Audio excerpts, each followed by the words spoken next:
guys, this is Hayden Hurst, NFL tight end. I'm partnering today with Red Recover. We're going to run you guys through some drills.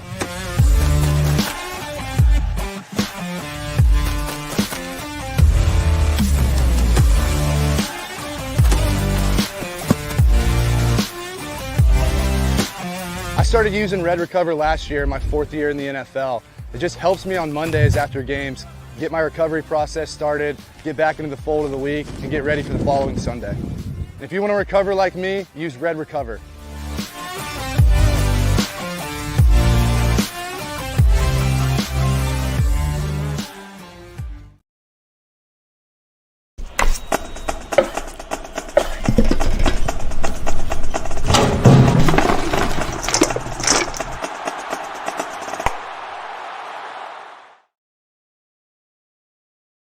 Welton Rayom has more than 62 years of litigation experience handling insurance disputes. They're committed to resolving even the toughest insurance claims quickly. Call them for a free consultation. 954-966-4646. At Welton Rayom, they don't get paid unless you win. Property damage claims to your home, business, or condo as a result of a hurricane. Welton Rayom can help. Water, mold, fire, smoke damage, Welton Rayom can help. Call 954-966-4646. If you're a Miami sports fan, then there's only one store to go to, and that's Caneswear at Miami Fanwear in Davie. They're your one-stop shop for all your inner Miami CF, Canes, Dolphins, Panthers, and Marlins merchandise. They have hats, t-shirts, game day jerseys, and so much more. Located at 2511 South University Drive in Davie, and open 24/7 online at caneswear.com or innermiamiwear.com. Call them at 954-835-5597. Caneswear, the spot where inner Miami and all Miami sports fans shop. Red Recover now offers a simple-to-use, professional-grade light therapy device designed to help your dog heal and live a healthier life. Red Recover emits red and infrared light therapy based on the same science that NASA developed, all in a soft, flexible housing pad powered by a convenient, rechargeable lithium-ion battery. Say yes to science and give your dog the care it deserves with Red Recover.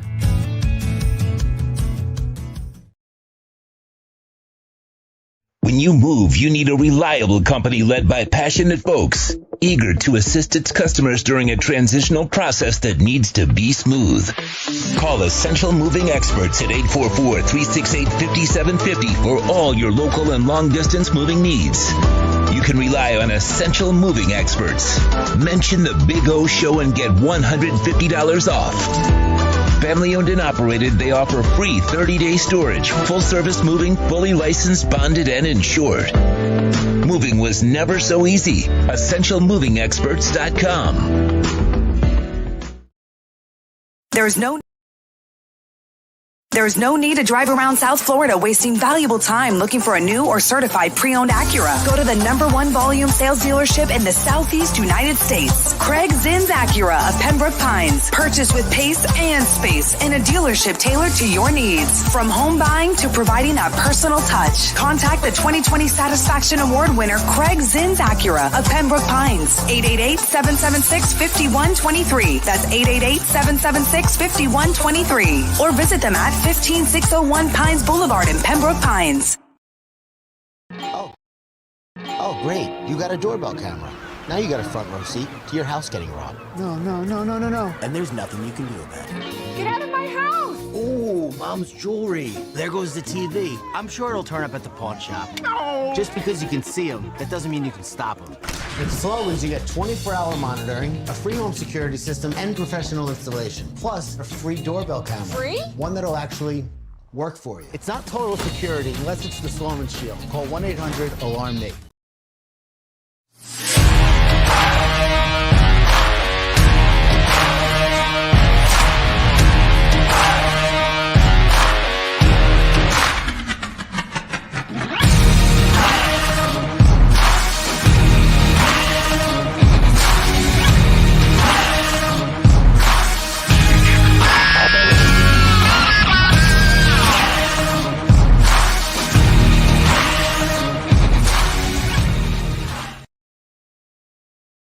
For over 16 years, EJDconstruction.com has provided South Florida residents quality craftsmanship, accurate project management, and exceptional service. That's why EJDconstruction.com is an A-rated member of Angie's List and the Better Business Bureau. When you're looking for the right custom home builder for additions or home remodeling, please call my friend Eric at 305-433-4843. That's 305-433-4843 for EJDconstruction.com.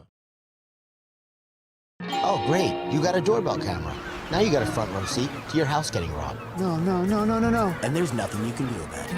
Get out of my house! Oh, Mom's jewelry. There goes the TV. I'm sure it'll turn up at the pawn shop. No! Just because you can see them, that doesn't mean you can stop them. With Slowens, you get 24-hour monitoring, a free home security system, and professional installation. Plus, a free doorbell camera. Free? One that'll actually work for you. It's not total security unless it's the Sloman Shield. Call 1-800-ALARM-ME.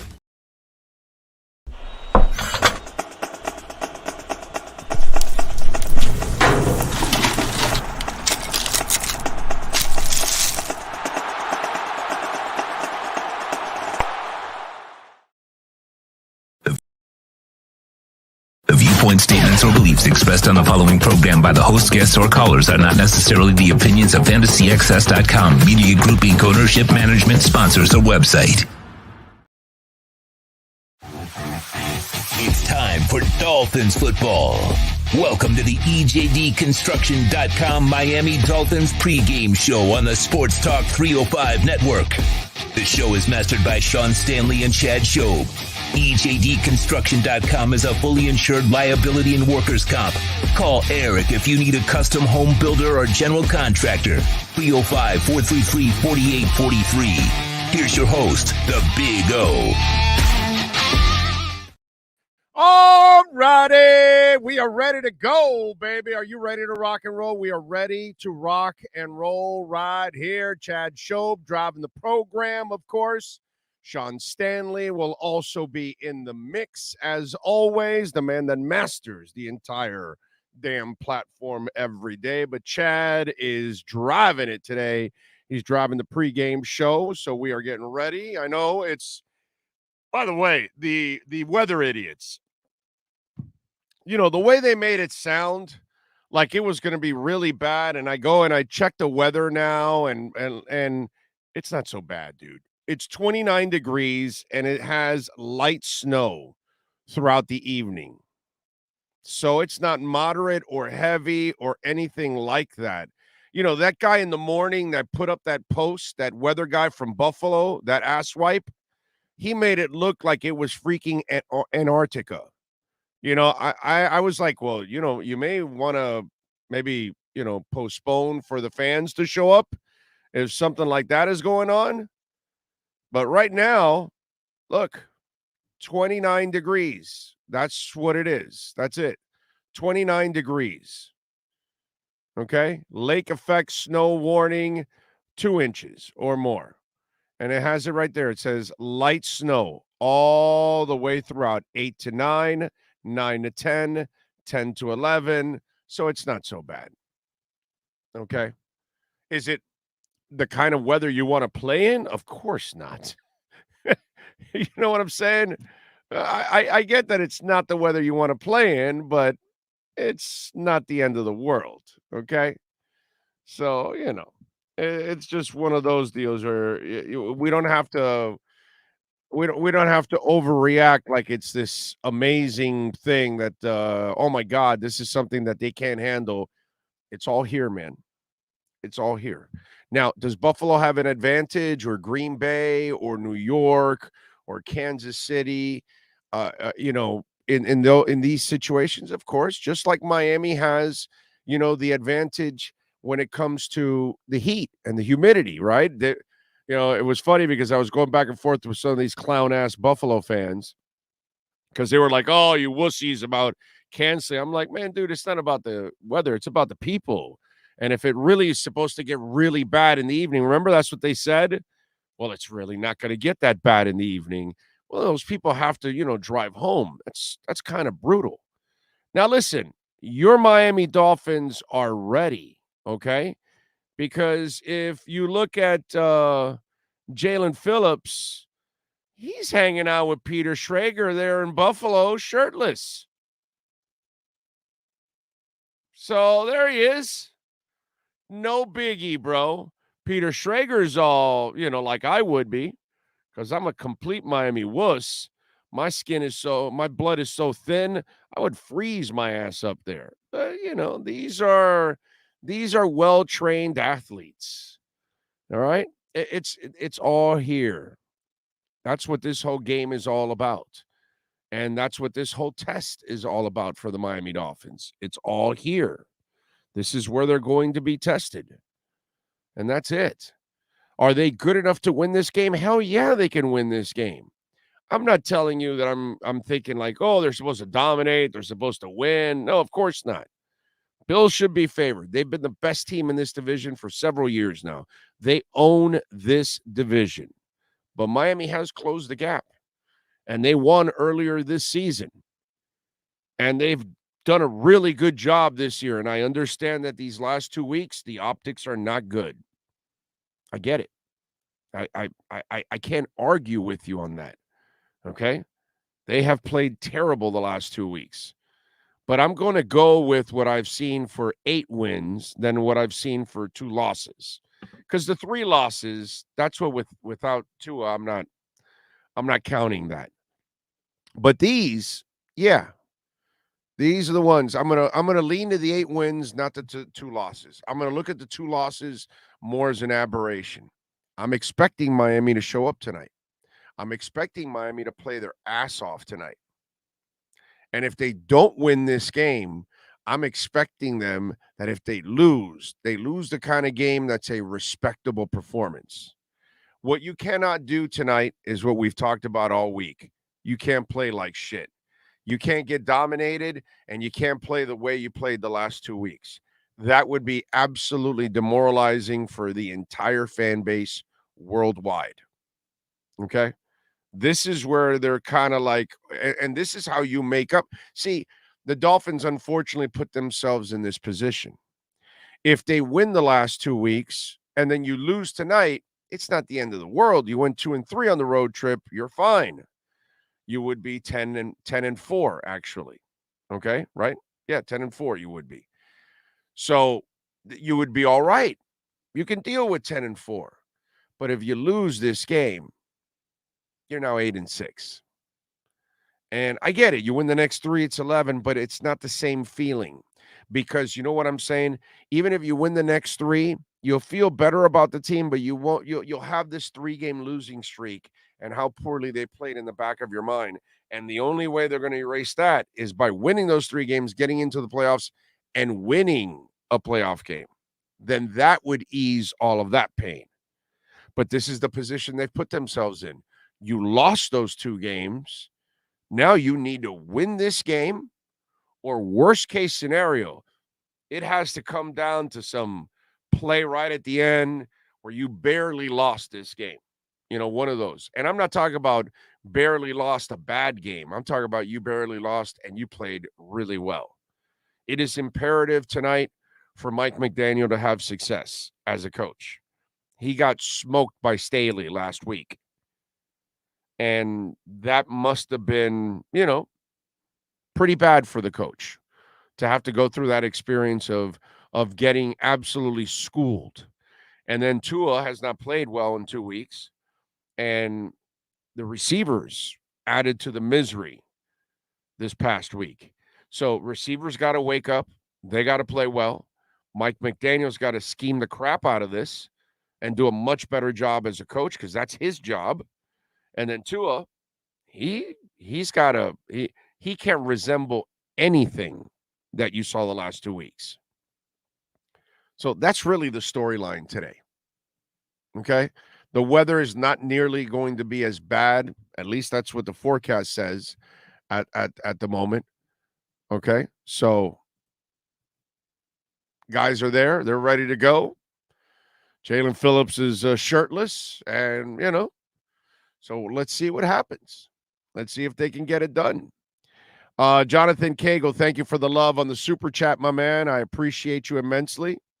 Thank you, sir. Big O, do we have active, inactive list? Tell me Armstead is playing. Oh, Armstead is going to play. I can already tell you that. We have not gotten the inactives yet, but I will gamble a lot that Teron Armstead is playing. I can tell you that. Tommy Mayer says, I want turnovers tonight. That would be nice. A defense that is not creating any turnovers. That would be nice if they can create some turnovers. Would be nice if the front four can get pressured naturally without having to, blitz a ton. You know what I'm saying? They are injecting Cole Beasley into the lineup. So they're getting their slot guy back. So that will be something else that you're going to have to deal with also with the Miami Dolphins. I say maybe you wear something like I have a syringe for you, and then Beasley runs the other way. That might be good. Dress like a nurse. And then Beasley will not even want to take the field. Those kind of things. So, do play with his mind a little bit there. Maybe have a quarterback dressed like a syringe. The things that might scare Beasley away. I don't know. It's worth trying anything. Tommy Mayer, thank you for the love on the super chat, my man. Remember, folks, as always, you can make a donation through Cash App or Venmo at Cash Big O Show. That is Cash Big O Show. Stephen J. Grace, he says, no snow right now, and field is completely snow-free currently. Yep. Beasley seems like a panic move. Oh. Well, I don't know if you caught the interview with Skursky, Jay Skursky from the Buffalo News. I don't know how I forgot my man's name after having known Jay for a long, long ass time. But anyway, so Jay Skursky was on with us, and he explained the signing of Cole Beasley, that it was a thing that they didn't have in their offense. They didn't have a possession guy, and that McKenzie and Gabe aren't really those kind of players. And so they were kind of missing that guy that can help them move the chains. And so that's why they brought Cole Beasley back. And he was available. He obviously signed with another team, then was out and was kind of retired. And I guess he got the bug and still wants to play. And, vaccinations aren't required, right? So he's good. He's good. He doesn't run away from the vaccine. So he's fine. So it's all good. So he's ready to go. So I don't know if it's really they're their leaders in the division, bro. They own the division. I don't believe, and the Dolphins have lost 2 in a row and looked like shit. Why would there be any panic? Makes zero sense what you're saying. They did it because it's probably a need that they need for their offense. They needed a possession guy to help them move the chains. But it ain't no panic move. They're not afraid of the Dolphins. Dude, they own the Dolphins. If the Dolphins want to own them, they got to win tonight. So they can prove that the first game wasn't, flukish. That, hey, they're here. That's why I'm telling you, tonight, they're screwed. Tonight, the Dolphins, they can only perform at a high level. If they don't perform at a high level, the entire Dolphin nation's just going to say, same old Dolphins. That's what's going to happen, because that's what it's going to look like. You hit a really tough stretch and you shit the bed completely on all 3 games. That's not good. That's not good for McDaniel. Certainly not good for Tua. And it doesn't bode well for the team, even if they, you know what it'll be? Same old Dolphins, that if they happen to sneak into the playoffs, you're just going to get spanked and sent home in the first round. There's a lot riding on this game. There's a ton. Because like I told you to open up, the only way that you lose tonight and you make people feel any better is if you start winning playoff games. Not win the last 3. That's not enough. After losing these 3, the next 3 games aren't nearly as difficult. I'm not saying they're easy, but they're not as difficult as what you went through. So this is what happens. And that's why Miami kind of has painted themselves into this corner. So that isn't a panic move by the Bills, and the Bills aren't panicked by the Dolphins. You know, don't try to talk yourself into something that doesn't exist. The Dolphins haven't become the big bad boys of the AFC East yet. Okay? They're going to need to win tonight and win a lot more before they can start to become that. All right? The people that own this division, the best team in this division is the Buffalo Bills. They are the gold standard of this division. Miami still has to prove that they're at that spot. And tonight, here we go. Here we go. Because you beat them tonight, you still got to run in and deal with them in the playoffs anyway. At one point or another. So you're going to have to solve that riddle again. You know, and that's part of this whole monster now. You want to be elite, you got to start beating the elite. And you couldn't beat two teams that aren't better than Buffalo. I know San Francisco's played well, still think Buffalo's the better team. They got Josh Allen, bro. That makes a whole world of difference overall when you got a monster like that. So this is not about panic or anything like that. The Dolphins aren't making the Bills panic in anything whatsoever. You win tonight, and then you start making some noise in the playoffs. Now you start to build some panic in the Bills Nation. Okay? But they're not shaking in their boots because Miami's in town, my brother. That you can let it go. Have to show hard even at a loss. Hell yeah. Hell yeah. Just win and shut everybody up about the cold. I agree, William, but you got to win. Rosendo says, is this a game that proves that Tua is a franchise quarterback who will take us to the next level? It's part of it. It's part of it. It's not, you still need more to prove. You know what I mean? As much confidence as I have in Tua in developing into a hell of a quarterback for this franchise, he still has to go through not just these games. Like I told you, you got to get to the playoffs, and you got to start winning in the playoffs. That kind of stuff. Showing up in the playoffs is just not enough. That's not, you got to prove that you belong by winning in the playoffs.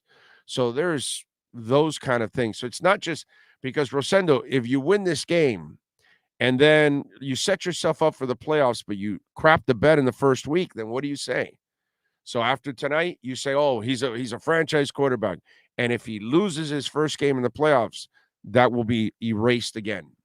Because whatever playoff game you play is bigger than this game. You know what I mean? Because it's one game closer to a Super Bowl. So obviously it's a much bigger game. So tonight is just another step for Tua in the process to prove to people that he can be a franchise guy. But even with a win tonight, even if he throws for 450 yards and 4 touchdowns and no interceptions, and they beat the Bills 30-13, it still doesn't mean that he's arrived. I'll feel good about it. Those of us that believe in Tua will feel good about it. We can thump our chests and say he's great and all that stuff, but in reality, no, you haven't gotten there yet. You got there needs to be more games to be proved. That's why I laugh at the Justin Herbert people. Because it's like there's nothing meaningful yet being won at all by him.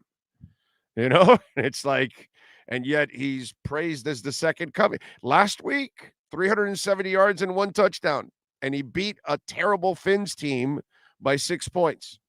And yes, the Phinz are not a bad team because they're 8-5. But last week, the way they played terrible. And they barely beat Tua playing terrible. Mike McDaniel couldn't coach, But whatever, narratives are narratives. And Tua's got a lot of winning to do before he seals it for everybody. And, oh, yeah, he's a franchise guy. And you got to do it in the playoffs, man. I'm watching the Minnesota Vikings.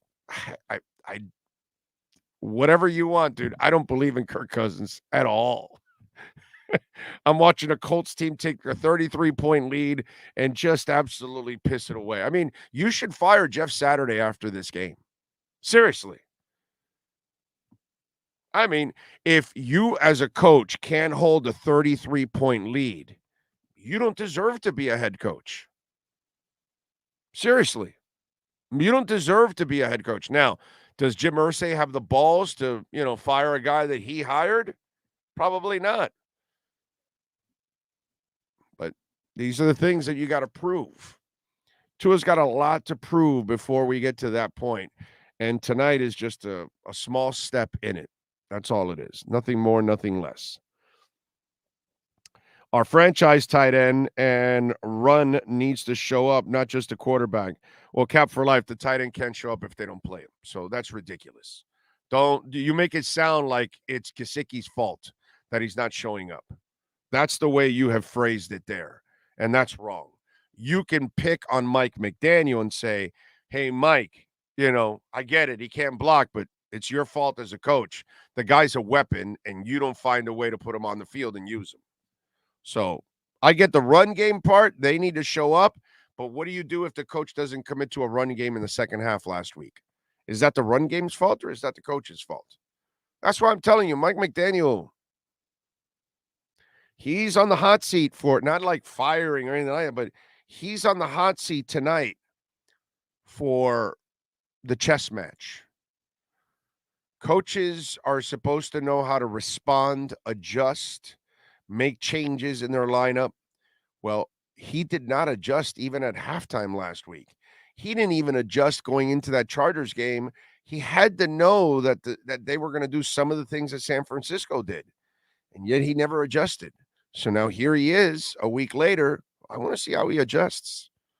So cap for life, I don't blame the tight end. I blame McDaniel. I don't blame the run game last week. I blame McDaniel.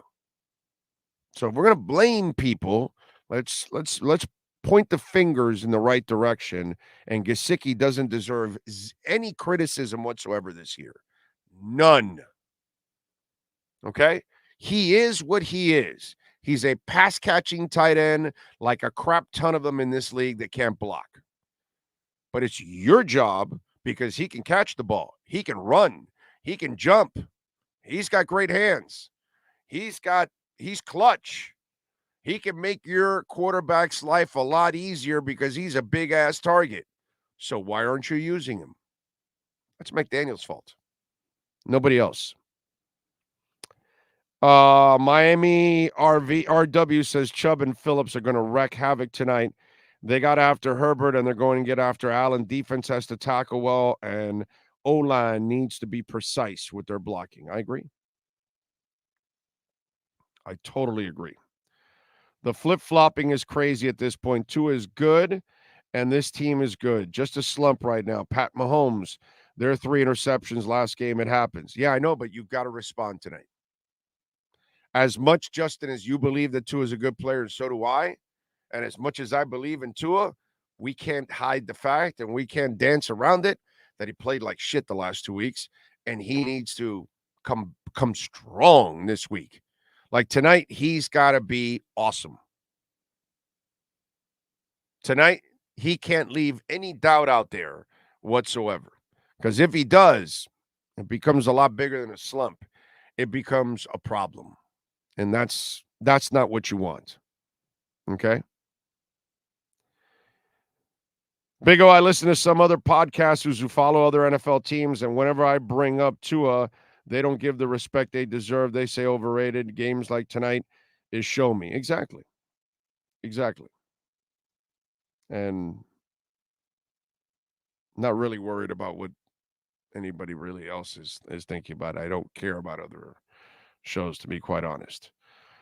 McDaniel was supposed to adjust after the second drive at the Chargers. He just kept the same mistakes. There's no McDaniel doesn't get off. And I said it immediately in the postgame show last week. McDaniel really disappointed me last week. Really disappointed me. I was disappointed in Tua for 2 weeks now. But McDaniel, I was really disappointed in him last week. EJ Barro, thank you, sir, for the love on the super chat. Mickey's shown some confounding inconsistencies. Oh, Mikey's. I'm sorry. Mikey's shown some. Yes, he has. Yes, he has at times. Yes. But he's done a really good job overall. Remember, he's a rookie coach. So this is all new to him, too. So he's got to make mistakes also, like all of us do in life. We all make mistakes. And, we got to adjust to them. And hopefully he'll do the same thing. By the way, EJD Construction, the proud sponsor, the title sponsor of this program. In fact, I was hanging out with Eric earlier this afternoon. You can reach out to Eric like some of you already are reaching out. In fact, one of our listeners had a fire in their home, and they are remediating their home, and they're doing it at EJD Construction. Another listener of ours is getting their roof updated. A couple already have, but another one's in the middle of it. And folks, I know that some of you, whether you're looking to expand your home, add a room, add a floor, add an observation deck, which is still really, really cool.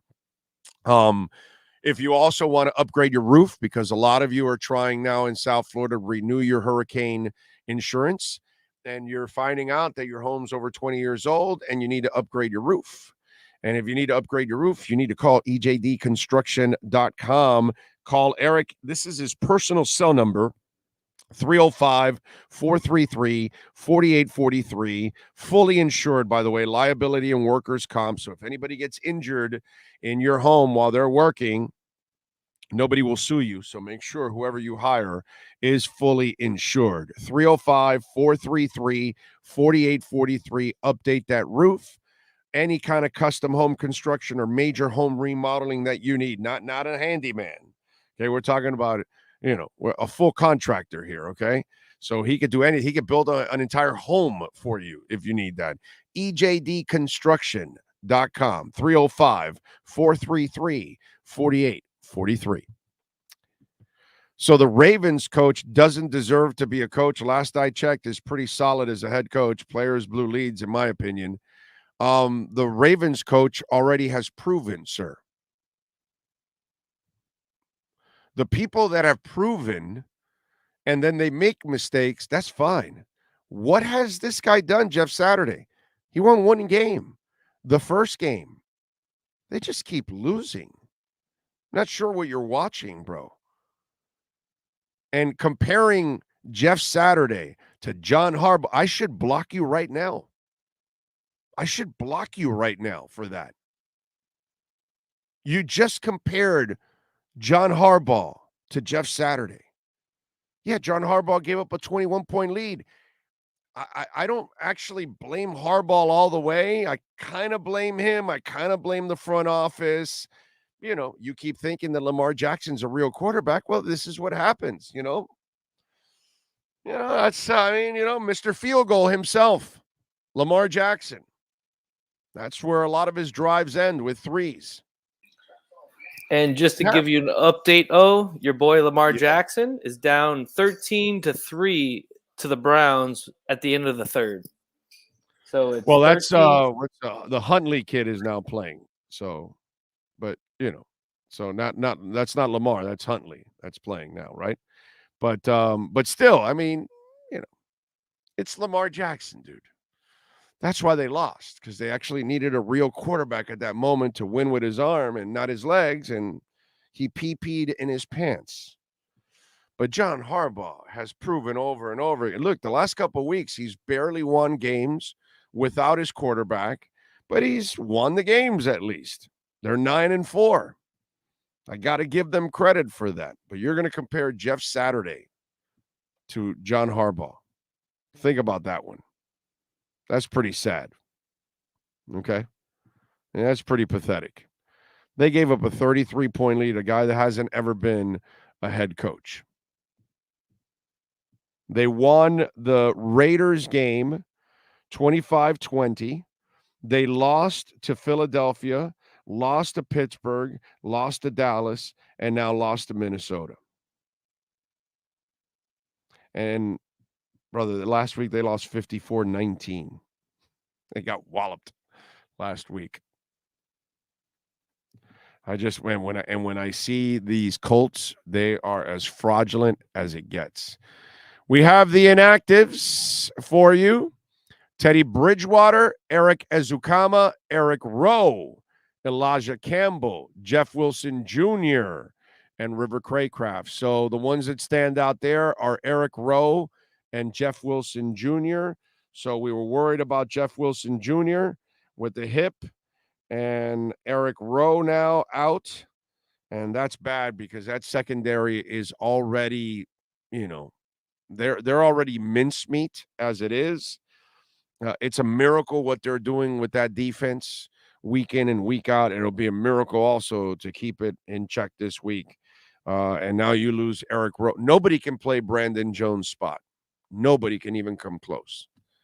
And you've got like multiple people trying to just cover up what Brandon Jones does. I mean, Byron Jones, dude. You waited till March to have the surgery and all these setbacks that apparently you've had. It's been pretty disappointing to see what's gone on. So once again, inactives for those of you that are tuning in, Teddy Bridgewater, Elijah Campbell, Eric Ezukama, Jeff Wilson Jr., Eric Rowe, and River Craycraft. Those are your inactives for the Miami Dolphins. All right, let's get a little investment advice for Sunday and maybe even Monday with the one and only Lee Sterling from Paramount Sports. Let's bring him up. ParamountSports.com, on Twitter at Paramount Sports. Lee, boy, that first game, my brother, that was bad and then really bad. But still the greatest comeback in NFL history. I know. But Jeff Saturday, wow. I mean, Luckily the owner plucked you from the street himself because you blow a 33-point lead. They won the first game, and then they've lost 4 straight after that. I mean, there is no way they keep him around. So of course not. Yeah. I'm shocked, though. Why don't more teams have someone upstairs in their ear to tell them as far as clock management, things like that? It amazes me. Hire someone for $50,000. That's it. Fly them to games.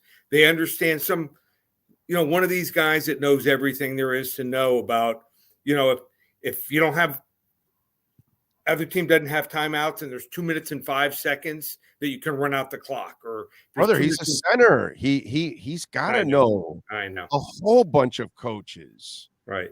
He's got to know. He's got to know an older coach that might be semi-retired that could help him out and bail him out or something. Yeah. I'm not saying to go get Tom Moore to go help you. Right. But dude, you got to know. I mean, blow a 33-point lead, and after you were gifted that start, that everything went well for you, you should have 33-0. The only thing worse was I did Big O sit through when University of Miami lost to Maryland 31-0. Oh, did you go to that game? Yeah, I remember. No, I remember that game. No. Okay, I was at the game, and then the people don't realize this. It was the next week, I believe, was when we lost to Boston College. Right. Yes, it's the same year. It's the 8-5 year. It was either the week after. And by the way, you remember, and I do. Lots of people wanted Jimmy fired. Right. They're like, "Who's this guy from Oklahoma State?" Because people don't remember Ellenberger. That's the problem. And a lot of people don't remember this. That he had to keep a bunch of the assistants, and he was not happy, and they were not good. Right. Yeah, it was an odd situation, but the good thing is, Foote and Yankovic did not panic, which was that was the other thing. Sam Yankovic, wow, he was. I don't know, maybe in hindsight now, he might have been one of the 3 most important people to the history of Miami football and the run that they had. Right. Incredible. I mean, to hire Jimmy Johnson, then Dennis Erickson. Right. I don't know. I don't think, but he cared about football. Like Oh yeah. Like you had that buffer between Foote and football and him, which once he left, you never really had that buffer ever again. that was so strong in fighting for football. Can you imagine Sam with these kind of resources nowadays? Well, let's think now. People were real upset this year, and obviously no one wants to go 5-7. Miami was not competitive, but they hired an incredible AD, Dan Radakovich. Mario's recruiting. I mean, I went and watched the state championship game last night, and the kid for Central, Bain, something else. I think they got a shot at the kid, the running back for American Heritage, who is a stud. I don't know how many yards he ran for those 80, 90, 110, 120, 130, what the exact figure was. But he is a player, and he did a lot of his own last night against Central. Let me tell you something. He's a kid that can play in the NFL. Some people were upset the receiver for American Heritage that's going to be going to Ohio State. I think he's really good, but sometimes you see a player that he might have reached his plateau. I don't know if he's going to be an NFL receiver or a good NFL receiver. He might be I think he's more of a 2 at a top school. So really good player, but I think the long-term potential is more for the running back, and Miami has a better chance of getting him than they do the receiver at American. One of the greatest games ever. I don't know if you heard what happened. It was crazy. I mean, I didn't see it. I didn't watch any highlights or anything, but I did read it in the paper about it. So yeah, there was one call. American Heritage. They have 2 besides their stud receiver that's going to Ohio State. They have 2 ninth grade receivers. These guys are jitterbugs, and they also are tough. But one, there was like a tip ball, and he ended up catching it. Incredible catch and runs. It was about 55, 60-yard play for a touchdown, and the officials called illegal man downfield. I think a lineman ended up hitting the defensive lineman, and I think he was a yard or 2 downfield. He just pancaked the guy, and they called offensive lineman downfield. Horrible call.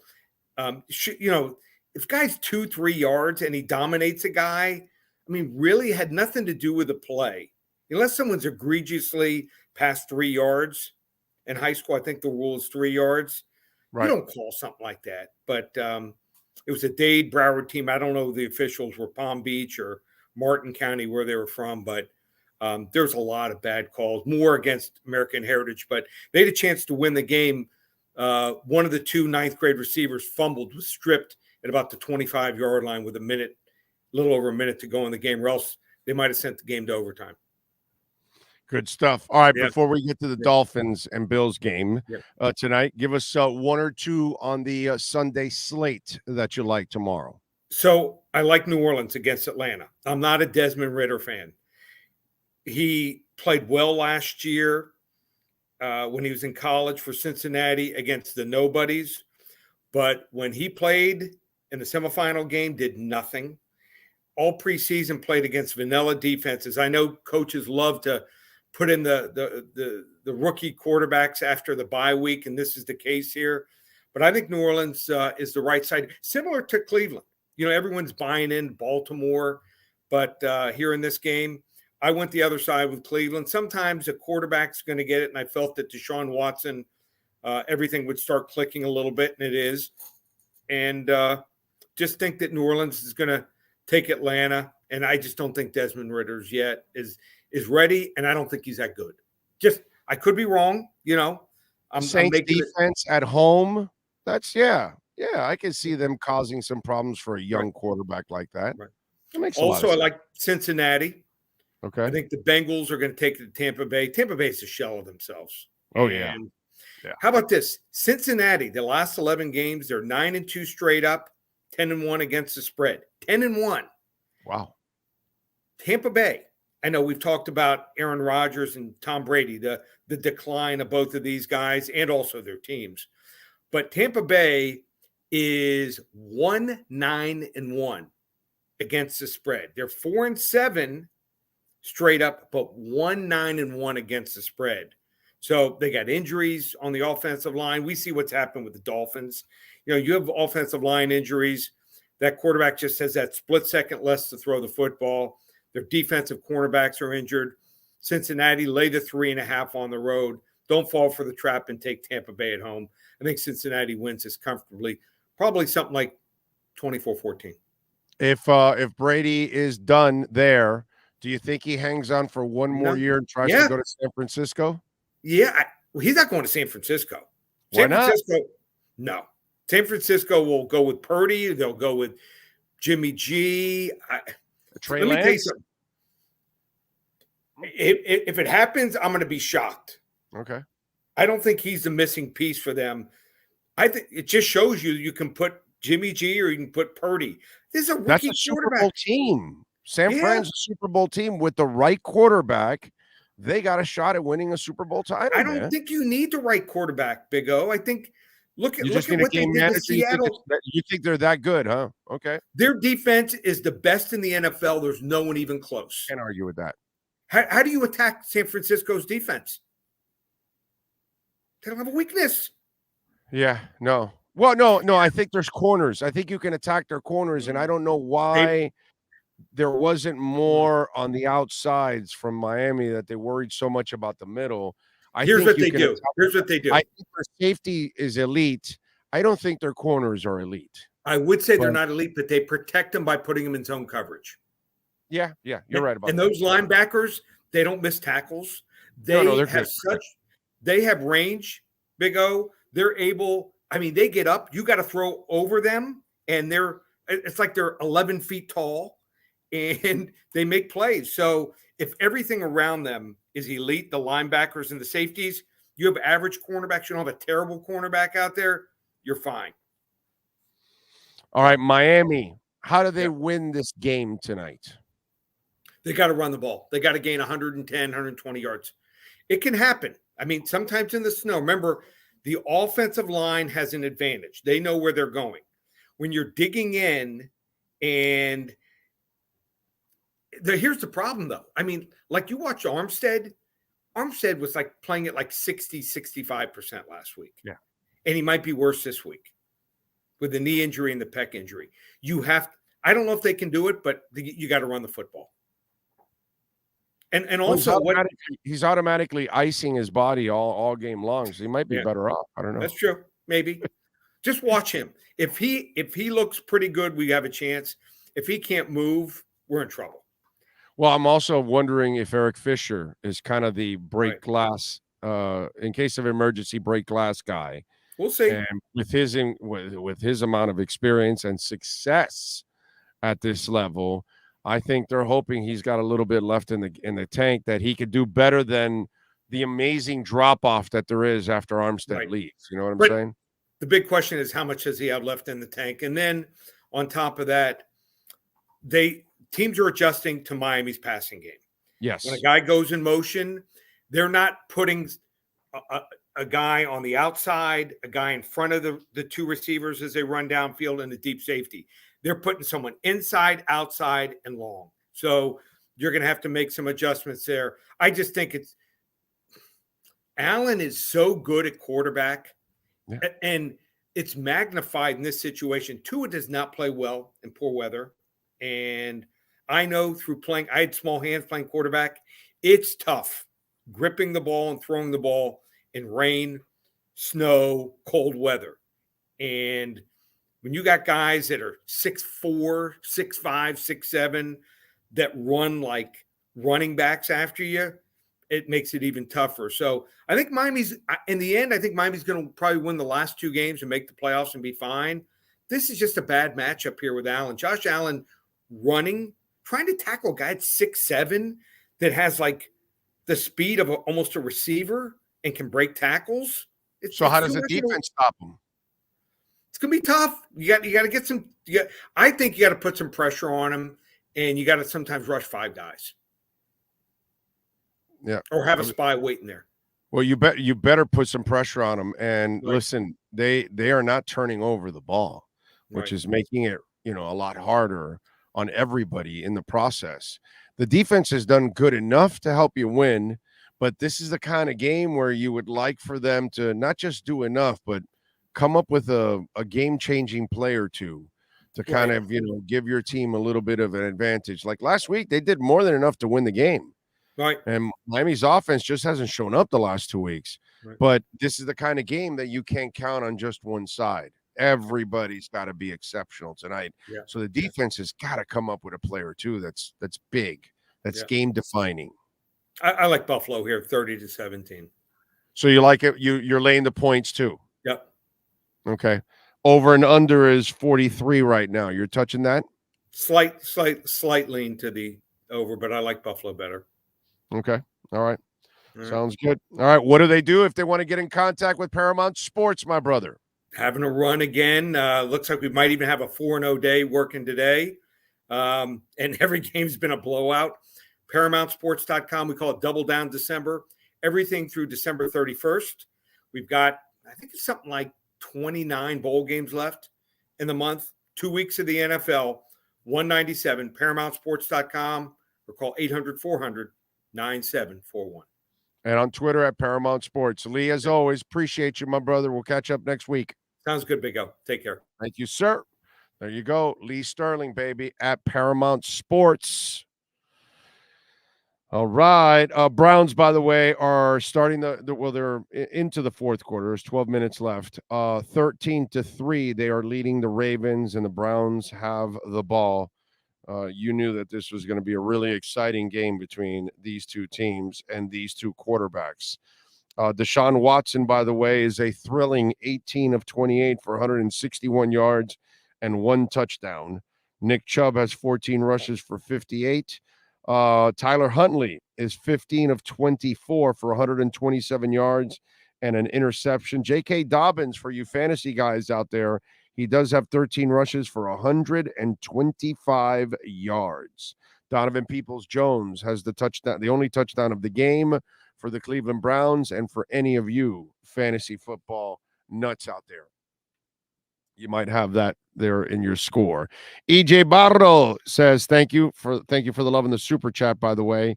He says, oh, Faith, no more performing at half or Chumbawamba. They better perform. That's what they better do. So, wait a minute. Are you saying that Faith No More is literally performing right now in Buffalo?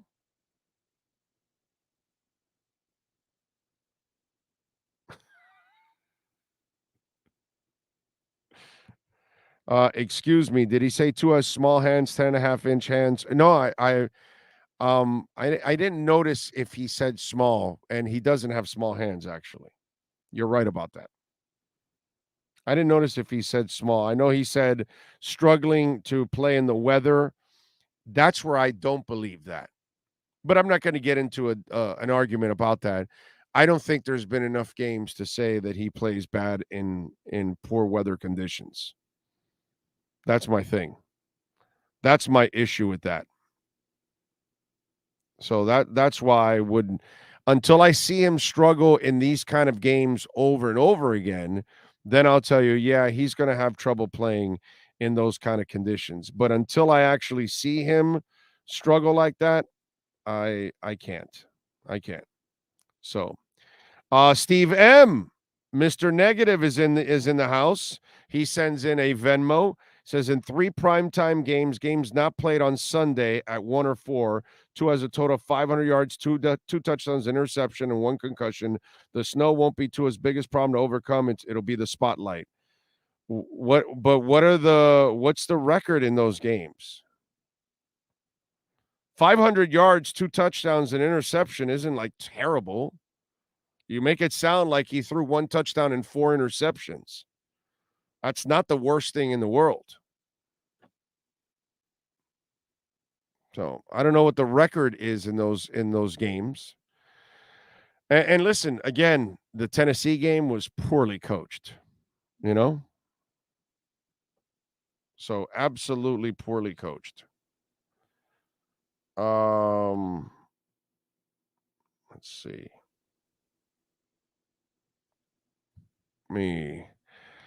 Let's get Joe Shad in the house. Let's see here.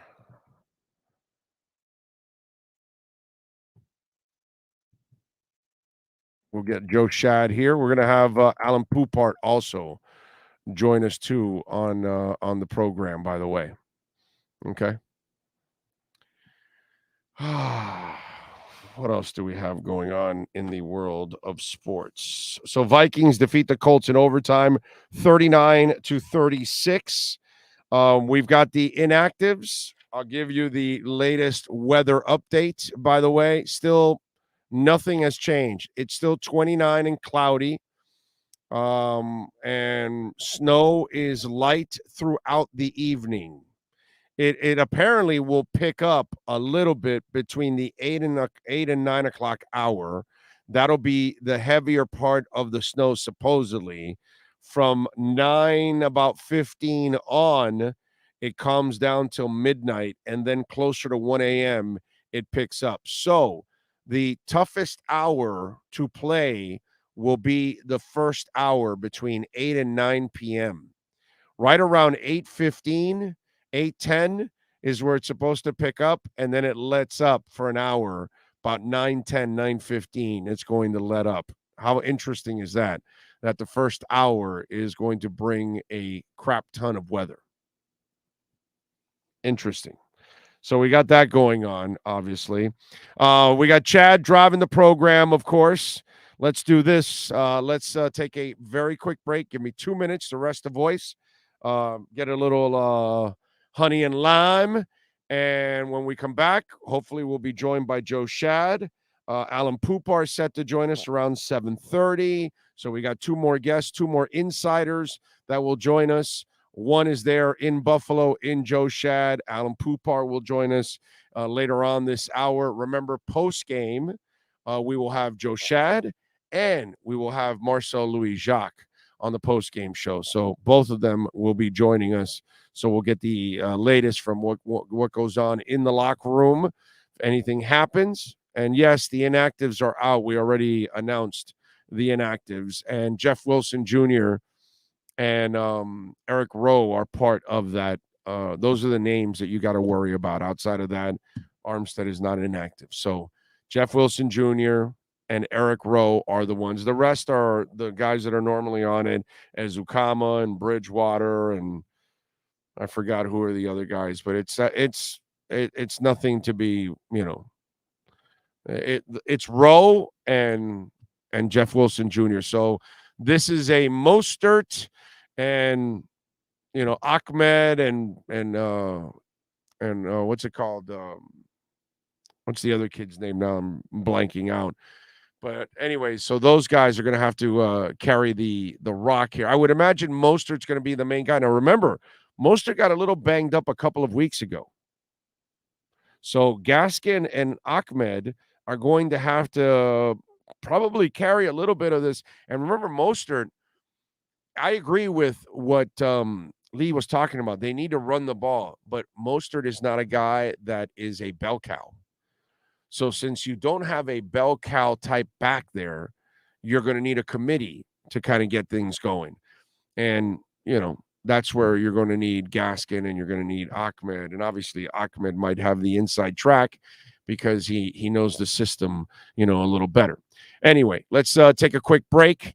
We've got Chad Shobe driving the program. Sean Stanley will join us in the post-game show. Remember, our post-game show starts immediately. The second the game ends, we go live, and hopefully we will be going live with a happy post-game show and a victory.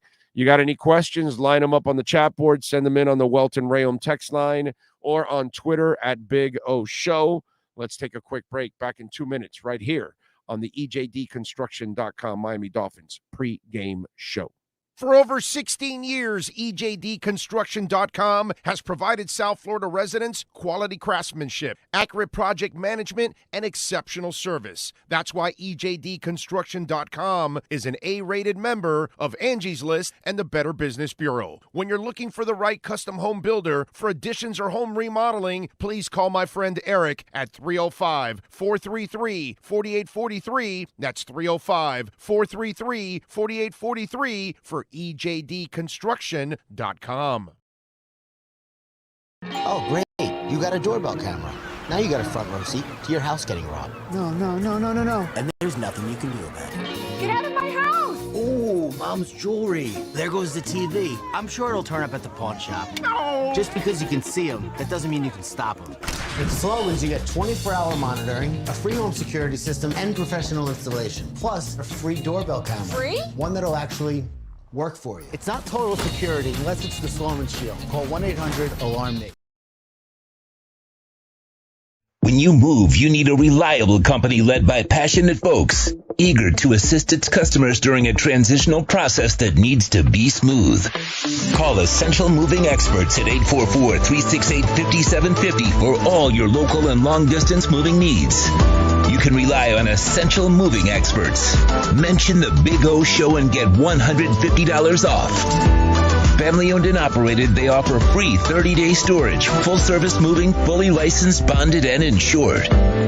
Moving was never so easy. EssentialMovingExperts.com.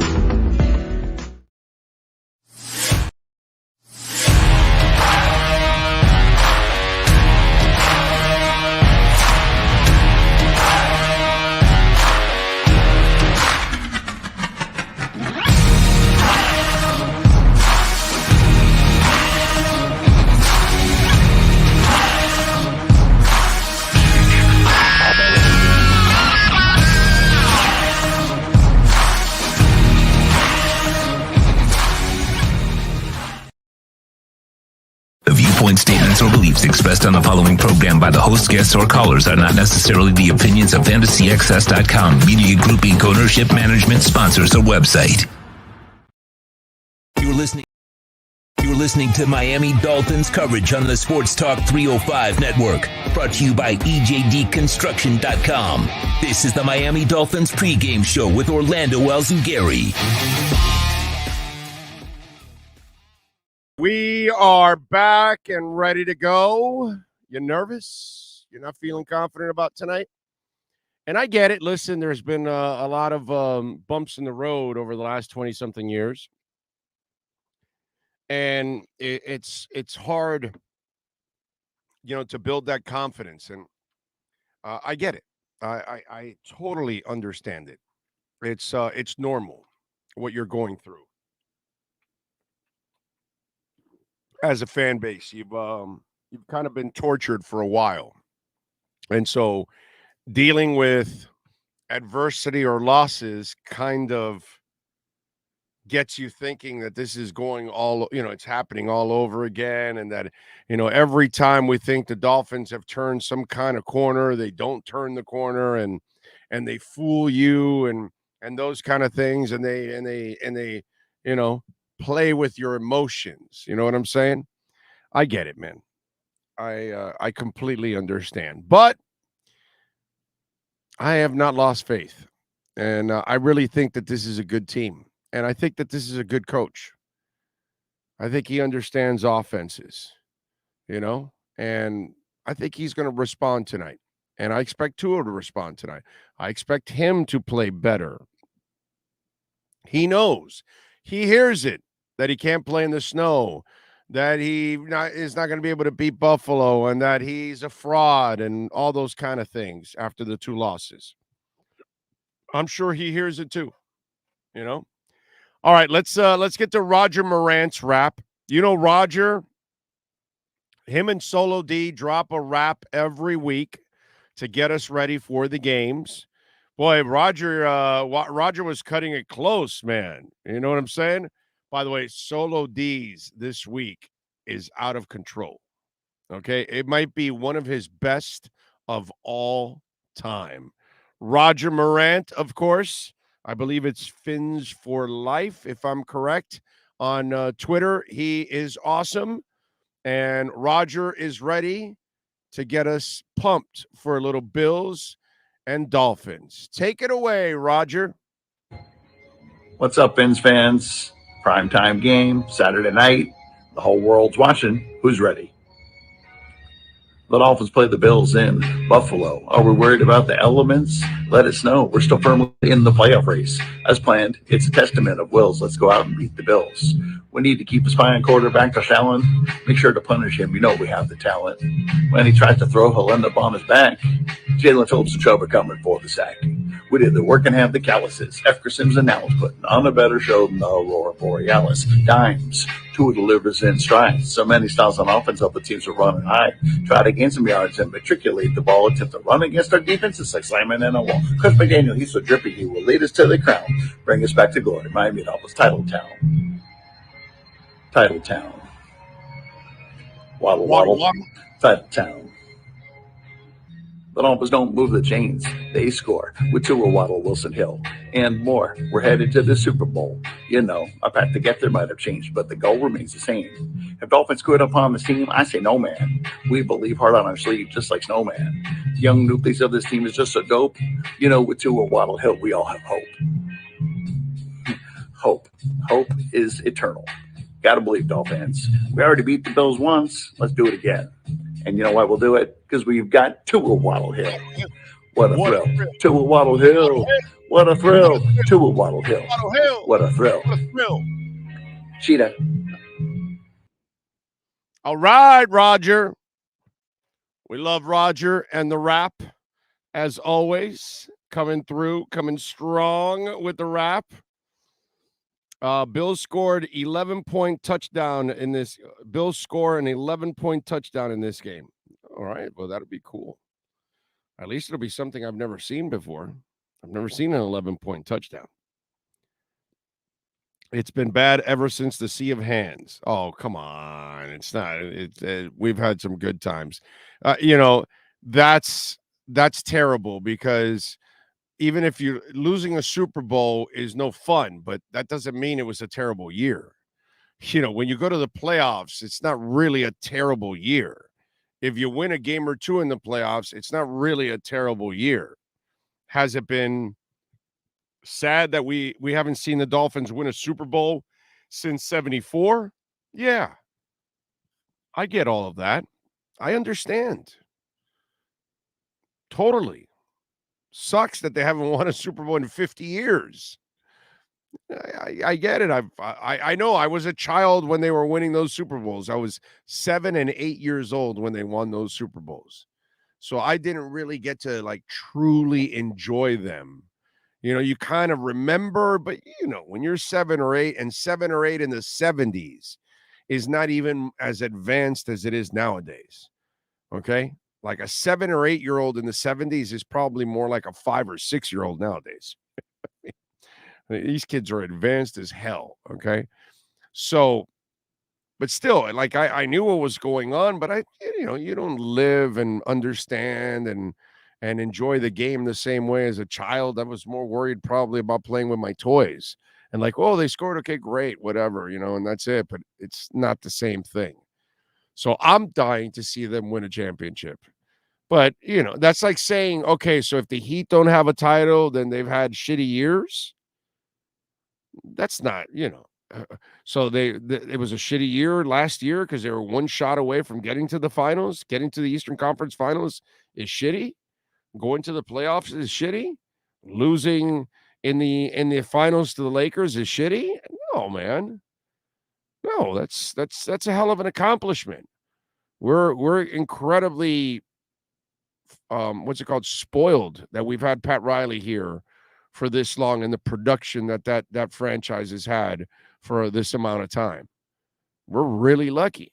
Now, Dolphins-wise, we haven't had a lot of overall success, but the few playoff appearances, they would look a lot better if there were other, terrific years involved in it.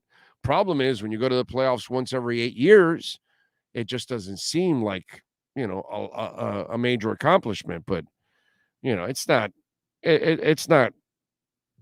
cool to be saying that, oh, they haven't accomplished anything. I get it. They haven't been the Heat, but it's not just win a championship and then after that, you're terrible. I wouldn't go with that. And we had a lot of good years in the 80s and the early 90s. that I enjoyed. I know that it didn't come with a championship, but I have a lot of good memories of those times. Josh Allen is not invincible. Mr. Poindexter says he's going to make mistakes tonight. Baltimore losing. What happens if Phinz beat Bills and the Gals beat the Bills later on? And the Bengals beat the Bills later on. I don't know, Tom. You know what, Tom? Don't worry about that stuff right now. Just worry about tonight. That's it. Just hope that the Dolphins can take care of their own business and win. As long as the Dolphins continue to win on their own, who gives a shit what happens and how it breaks down, Tom? And once you get to the playoffs, whether you got a home game or a road game, find a way to win. Tonight, you're on the road. Find a way to win. You couldn't win in San Francisco. You couldn't win in L.A. Well, now you put yourself in a corner. Find a way to win. You can't have this dependency type of attitude. Well, what happens with this? Forget about that, man. If you want to be a good team, you don't have to worry about those things. You just win and take care of business. And the good thing is, Tom, I'll tell you this. Here's the real bright spot if this happens. You win tonight in Buffalo. Not only do you erase the demons of the last 2 weeks, and yes, you feel a lot better. And now you've also are sending the Bills a message like, hey, things may be turning here in this division. You might be doing that. But more importantly, the most important thing that happens if you win tonight is the confidence that all of a sudden now, when you go on the road to other places, can it get any worse than what you're doing tonight? No. This is the worst place you're going to play all year long. If you can win in Buffalo in that atmosphere, which, the Bills fans, they are maniacs. They're awesome. It's a great fan base. Obviously, you've got your Neanderthals and your idiots a part of it because you see them diving on tables. And by the way, is it not one of the most hilarious things in the world when one of those moronic Bills fans actually missed the table? Right? You've watched those videos, right? I saw one the other day of the guy that jumps over the railing and he's going like even across some crosswalk. And then there's this wooden table. And dude, he missed the wooden table, went right into the face first into the sidewalk. Literally. Like he hit concrete and dirt. Like these people are king size stupid. It's like a weird fan base. They're like incredibly passionate. They do a great job of supporting their team. They travel well. They also have great hearts. They donate, they donate to some good causes. They back people up, not just Josh Allen stuff, but opposing teams and all that. So the Buffalo fan base is like a weirdo fan base. Their heart is in the right place, some of them. But then you've got that group of fans that, those are the Neanderthals. Football has that all over. We have them too in the Dolphin Nation. I'm sure the Giants have them and the Packers have them and the Raiders have them and all that. Raiders are probably loaded with them. But anyway, as I digress there is a section of their fans that are just catastrophically stupid. Okay? Just want you to know. I mean, if you're diving on tables that are on fire or full of food, or you're diving them from distance or from top of trucks or vans, and and then I love when they get up and they're all twisted and they're holding their backs, and it's like, hey, you effing moron, did you see what you just did? Of course, you're lucky you got up. Yeah. Some of those Bills fans are just first-class morons. But that is a minority of them. Like always, remember, the minority, they're loud. Remember, we told you that. They're loud. In every case, they're minorities, but they're loud. It's just one of those things. Most of the Bills fans are actually, they seem like pretty good people, believe it or not. Nobody gets off the rock alive, but please let me see the Dolphins in the Super Bowl one more time. Would be nice. That's because in Buffalo, what else is there to do but jump on tables? Bills Mafia donated it to his charity after he was hurt in the Cincy game. Classy. Yeah, that's what I was saying. They do a lot of good things, man, the Bills Mafia. They do a lot of good things. It's a great fan base. Really, I know I'm not supposed to say that here, because we're in Dolphin Nation here. But it is funny. They do have a set of morons that, they're pretty bad. But I do want to thank the moronic Bills Nation, because you give us these endless videos of you guys doing stupid things and hurting yourselves. And I think that that's fantastic. It's also fantastic to get into hijinks with Joe Shad. Let's get into our hijinks. Sportsgrill.com Miami Dolphins pregame report.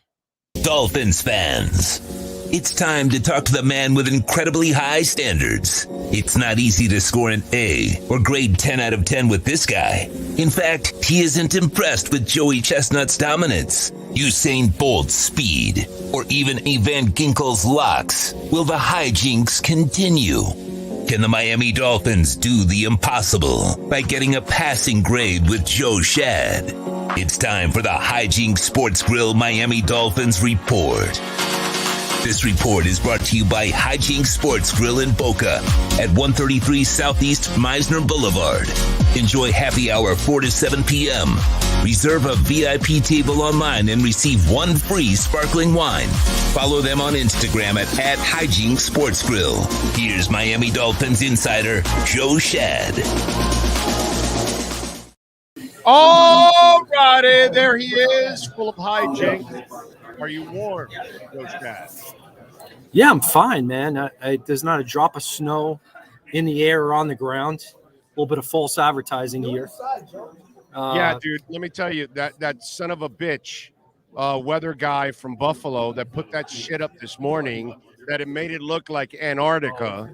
And I'm like, oh, wow, this looks like one of those games from last month that they're going to have to move to Detroit or postpone it for a day or something, because, you could probably play the game, but it's 70,000 people ingress and egress that, like, hey, you got to worry about people getting home safely. And then I'm looking at the weather, and it's 29 degrees, and it's going to be light snow throughout the evening. Right, yeah, I mean, I just spoke to someone who suggested that there's a chance that it might not snow until 11 p.m. Can you imagine if this game is played in reasonable conditions, reasonable temperature, not a drop of moisture? You had Jalen Phillips running around without a shirt before the game. You had Noah Igbenogany running around without a shirt before the game. This weather might not be a factor tonight. No, I mean, listen, 29 degrees is not the end of the world. Come on. It's not that cold. I got the vest, I got the long johns, I got the boots, I got the wall hat, the scarf. I didn't need it. I think the Buffalo weather was overhyped. Well, no, obviously. I mean, listen, in defense of weathermen and weather women all over the place, meteorologists all over the world, it is harder to predict weather than it is sports. So, I'm going to give them a break there because it's not easy. But, bro, they made it sound like, the blizzard of from the North Pole was coming or something. And so listen, so now, Jeff Wilson is out, all right, with the hip injury. That doesn't help because Raheem Mostert's still bothered a little bit by the knee. So I think you're going to have to see some Myles Gaskin or Savon Ahmed tonight. But, here I thought the Dolphins were going to have to run it 38 times with this perfect weather conditions out here. Totally overhyped. No snow, not even that cold. How about the wind? How bad is the wind? It's not even windy. The flags are hardly even moving. All right. Wow. In my opinion, Tua Tagovailoa should be able to throw as many 50-yard passes to Tyreek Hill as he desires tonight. Well, that sounds good. I like completing a lot of 50-yard passes to Tyreek or to Waddle. Well, the guys are laughing at me. They say, "Oh yeah, there's no wind in the press box." Well, it's true. Yeah, obviously.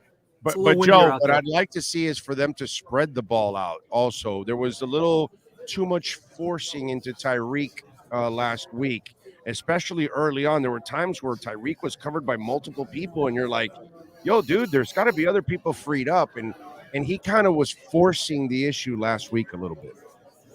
Yeah, I spoke to Mike Gesicki this week for the first time in his career. He's gone 3 weeks without a catch. Coming into this game, anticipating the frigid conditions, the ice, the snow, the storm of the century, I thought, listen, Gesicki would be a nice play. So the over-under was like 16 yards. I still like Gesicki over 16 yards.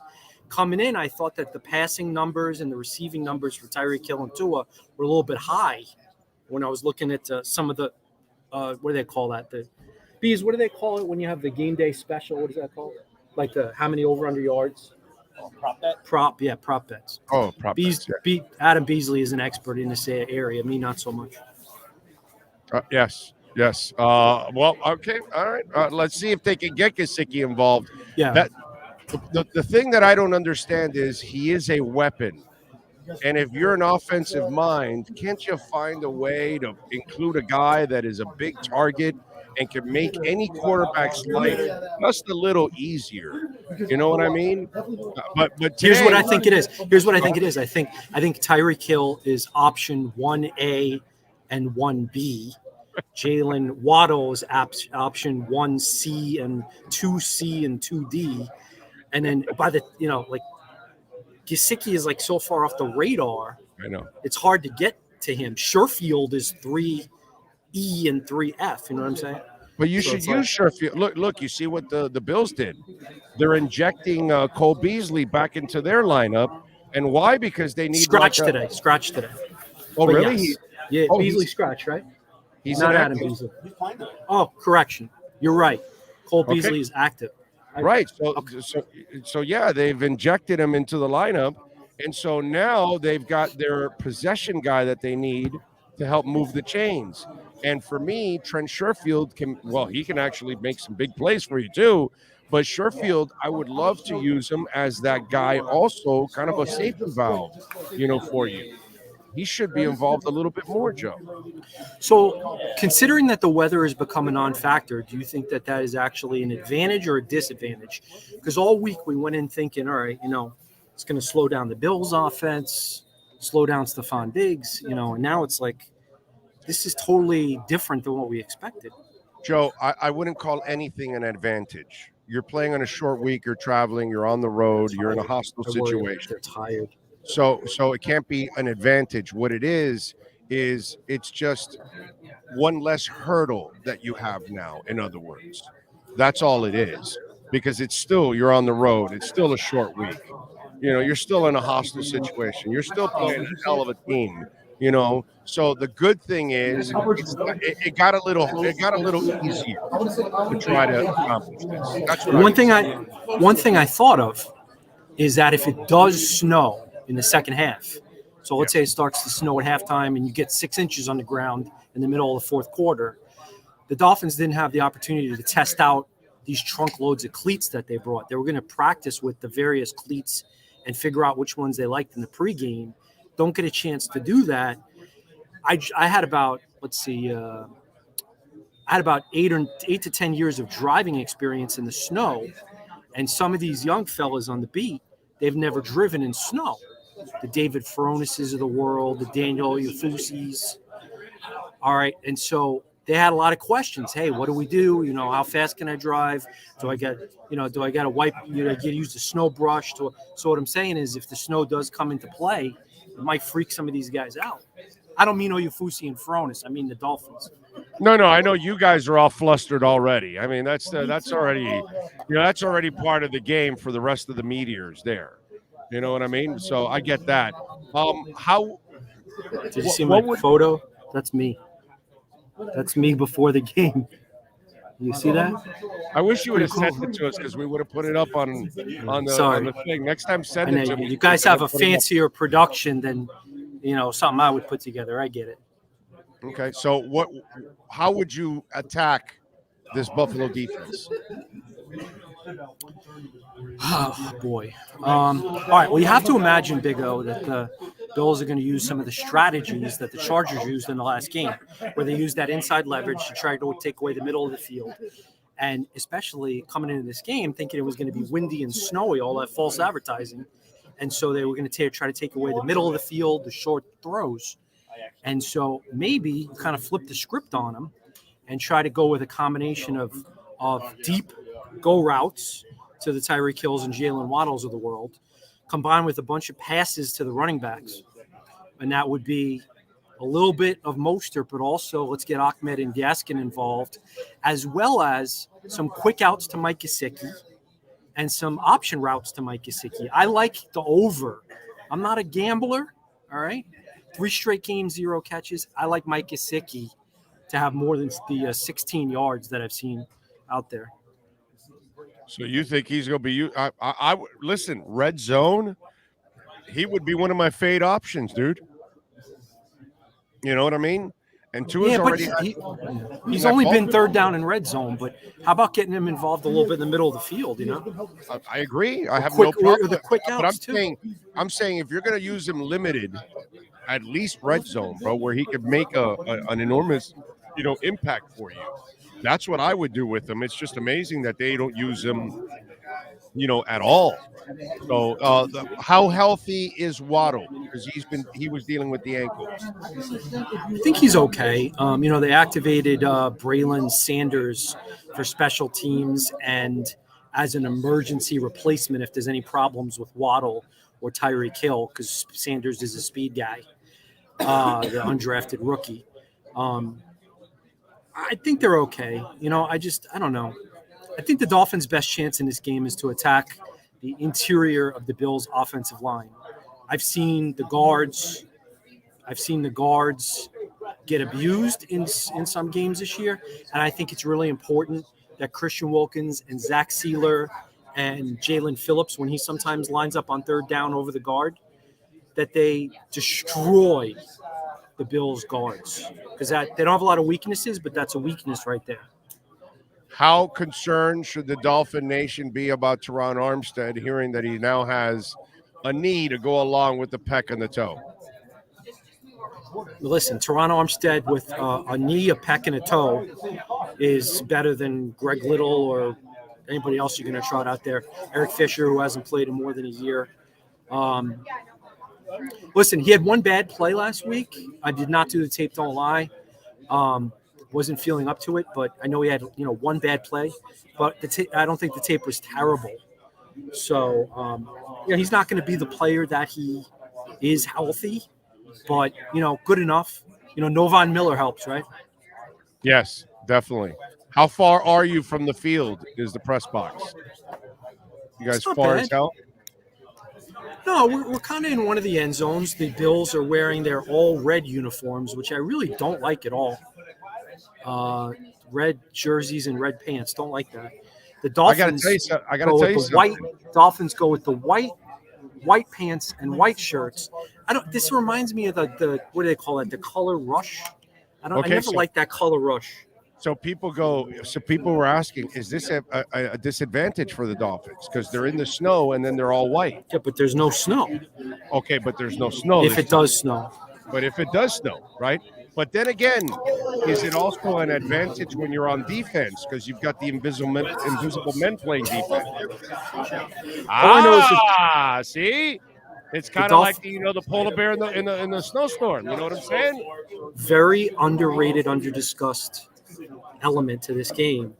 The Dolphins have a player nicknamed Snowman and a player who does the penguin dance. Exactly. Now, here's the follow-up to this, and you need to write a story about it. Okay? The Bills have a white, blue, and red helmet. Lots of teams, even the Cincinnati Bengals, whipped out the white Bengal helmet. Lots of teams have a separate helmet, a second helmet. The Dolphins do not use an aqua or an orange helmet. Should they, and we should ask Tom Garfinkel this, should they now add an alternate helmet for situations like this, where if they have to wear the white jersey, they can still wear a colored helmet to help themselves in situations like this. Just like the Bills, when they build their new stadium, the idiots should have a roof. So that way the roof is on all the time, even through the storm. And then when the game is played, you can open the roof during the game and let the elements in at that time. That would make a lot of sense. You know what I mean? So does it make sense? No, I don't like the alternate helmet. How many? It's not a matter of whether it's not a fashion statement, Joe. Well, I'm telling you, I oppose your idea. It's for strategy, my brother. I'm not talking about. I don't like it. Remember Vinny Testaverde? Wasn't he colorblind? They had a problem with the jersey. It was right. Well, don't draft a colorblind player, but draft one that knows colors. How many games did the Dolphins wear? How many games did the Dolphins wear throwbacks this year? 3 or 4, right? 3. I know. You're not. I don't think you're allowed that many, Joe. I think it's only like twice. Yeah, Guys, do you know how many games the Dolphins wear throwbacks this year? I think it's only twice, Joe. 2. Okay. Yeah. I think that's the max. I think you can only wear your throwbacks twice. But my point is, even if you don't like an aqua helmet, well, I want to change that. I want to wear the throwbacks 4 to 6 times a year. No, the throwback should be worn 17 times a year. Okay? Throwback should be like, they should get rid of that stinking whale, is what they need to do. I'm just saying. I was very opposed for snow days like this. That's all I'm saying, bro. That's all I'm saying. I was very opposed to the current helmet design, but I kind of gotten used to it. I don't mind it now. Oh, I don't mind the helmet design. I kind of like it. I just hate the logo. I can't stand this logo. It's just that's what I mean. Yeah. Oh, I thought you were talking about the new helmets. No. I'm saying that I kind of gotten used to the dolphin that goes up. The whale. Okay. All right. What's the prediction? What happens? Wow. We don't make predictions in the newspaper anymore. Well, you don't have a lot of space to write in the newspaper anymore. 57 out of 59 predictors chose the Bills. Oh, no, I know. Everybody's picking the Bills. Yeah. I mean, I have a theory that the Dolphins are going to play well. Me too. Because nobody expects them to. It's like an us against the world. All the pressure is gone. They don't need to. They can lose this game and next week, and all they got to do is win the last 2. They're still in the playoffs. So there's been a lot of psychology. Well enough to win, Joe. Do they play well enough to win? Nah, probably not. Okay. But I'm going to say they cover in a surprise. I'm going to say something like 24, 20, or 21. 3 or 4 point. Okay. 3 or 4 point differential. All right. Follow him on Twitter at Shad Joe. Catch his work there at the Palm Beach Post. Joe, be safe in your travels, my friend. We shall talk in the post-game show. All right, see you. You got it. There you go.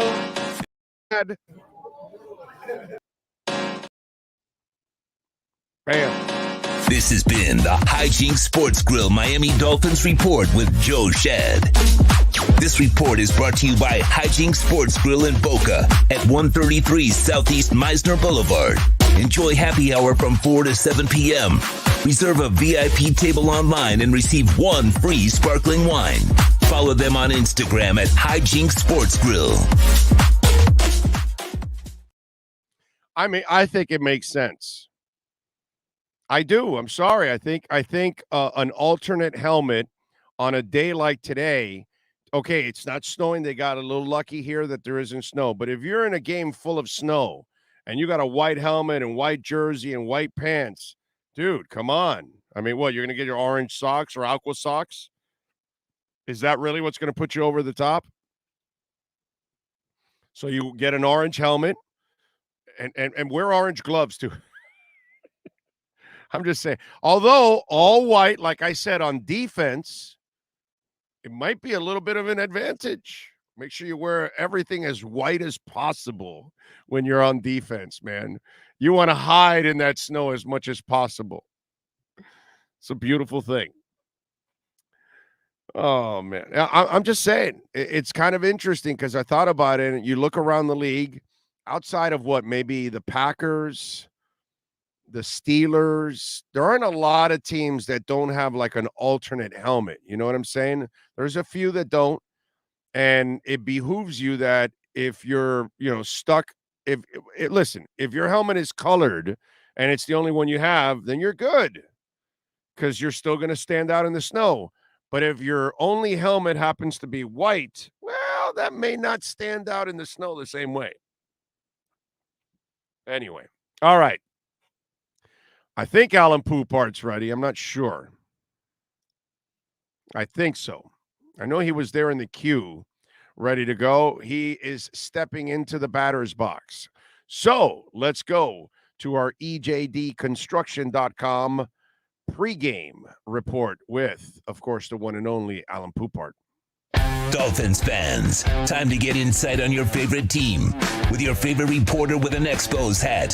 Sports Illustrated's Alan Poupart in our EJDconstruction.com Miami Dolphins report, exclusively on a Big O radio show. So in my wackiness, and good evening, sir. We missed you today over at Eric's, but by the way, he's going to cook a separate pig just for us to kind of make up for it. So for me. Yes, exactly. He catered it in this time. He didn't even cook the pig because he knew that most of us could not show up and all that. So you, me, and Omar can go back and we'll get our own private show. So that'll be cool. But anyway, in my wackiness, as always, because that's what we do on this show, I was thinking about this. And now, right now, it looks like they got a break. There isn't a lot of snow. But should the Dolphins kind of prepare for the future to have a second helmet? Like, you know, if it was snowing like crazy, your white helmet, white jersey, white pants, you kind of get lost on offense. Now, it helps on defense because you can kind of be camouflage on defense. But I'm just saying, on offense, do you think maybe the Dolphins should have an alternate helmet? So on a day like today, that if it would have been snow-filled, you have an orange helmet on a little bit and help out a little bit. What do you think? I think it's a question that I'm going to be very honest with you. I have not spent 1 second in my 40 years of covering the NFL. I know, me too. Given any thought to. So presented on the spot, I'm going to say the only time if a storm, a blizzard is that bad that the color of your helmet's going to make a difference, I think there are going to be bigger issues to deal with. So, I know, but isn't it crazy? Like you think about it, like the Bills have a white, a blue, and a red helmet. When have they ever worn a blue helmet? They have a blue helmet. When have they ever worn it? I've never seen it. Oh, I don't know, but they have. I'm sure they've worn it because I've seen it.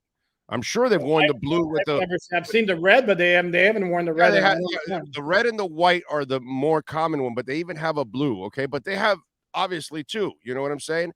But if your only helmet is white, yeah, you might want to have one option. You know, if your only helmet is black or blue or something, you're good. It doesn't matter. You know, unless we're gonna play in I don't know, volcanic ashes or something. Then maybe the black helmet, you know, the Steelers are going to be, well, they have the orange, they have the gold, so that'll stand out. I'm just saying it's kind of interesting that if you're all white like that, just kind of wacky. All right, the Jeff Wilson thing, kind of expected, right? Oh, yeah. Huh? Yeah. So you nailed it last time with Ahmed, and with Mostert having the knee, you can't give him a ton of carries anyways, because that's not smart. So you expect Gaskin, or do you expect Ahmed to get the backup carries? First of all, I don't expect a ton of carries. I don't think I'm not buying this idea of, because of what happened the last 2 weeks, that they're going to all of a sudden completely focus on the running game. That's not who they are. That's not what their personnel dictates they should be. What they need to do, and you and I both know as well as anybody else, short passes can equate a running game. And where they got in trouble last week is they got fixated on throwing the ball downfield when the plays weren't there, when the receivers were covered, when there were checkdowns to be had for easy completions. And this is where they need to go back to. If Tua has to throw a ton of 5 to 7 yard passes, no problem. That's what needs to be done. Because no matter this notion of like, okay, well, they're going to focus on the running game, therefore they're going to be able to run the ball. It's not. It doesn't work like that.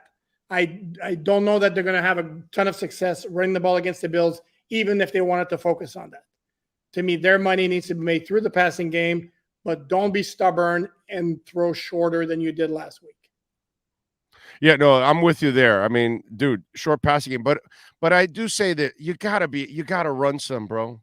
You gotta run some, and this team, by the way, the Bills have been susceptible to the run. You can actually run some on them. They're not like this team that completely shuts down the run. You can actually have some success against them.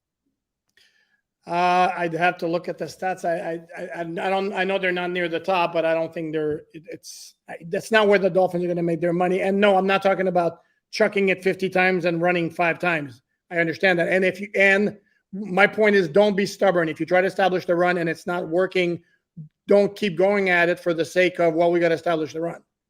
Obviously, if the line is creating holes and there are gaps, and then Mostert has some success, and whenever he gets spelled, I would think probably Ahmed would get first crack before Myles Gaskin, but whoever it is of those two, if they start having a little bit of success, then yeah, certainly don't abandon the run if it's successful, but don't pound your head against the wall if it's not just for the sake of establishing your. Well, I was going to say they're not as good as what you faced against San Francisco, which was 74 yards a game, but they are allowing 100. So it's not, that's actually pretty good. That's 4th best in the NFL. Actually, they're What's the yards per carry? That's the one that I focus on.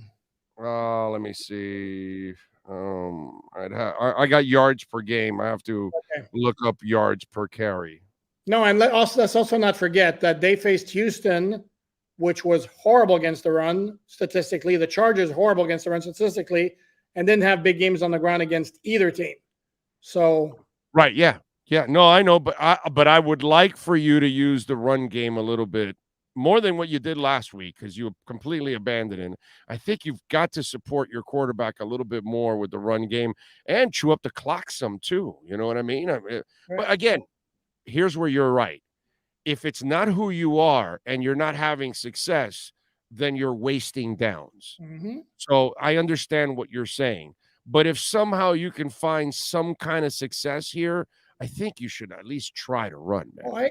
I agree. If you're running on first down and you get 2 yards, I'm not sure I'd be crazy about a run on 2nd and 8. If you run 5 yards, I would have a hell of a lot less of a problem running the ball again. That's where I'm going with that. All right. This is all about this offense today, right? I mean, it's on McDaniel, Tua, and the receiver. No, what I mean is, like, from what happened the last 2 weeks, that they've got to kind of exercise the demons. They've got to come up with a great performance, something they have not had the last 2 weeks, is what I'm saying.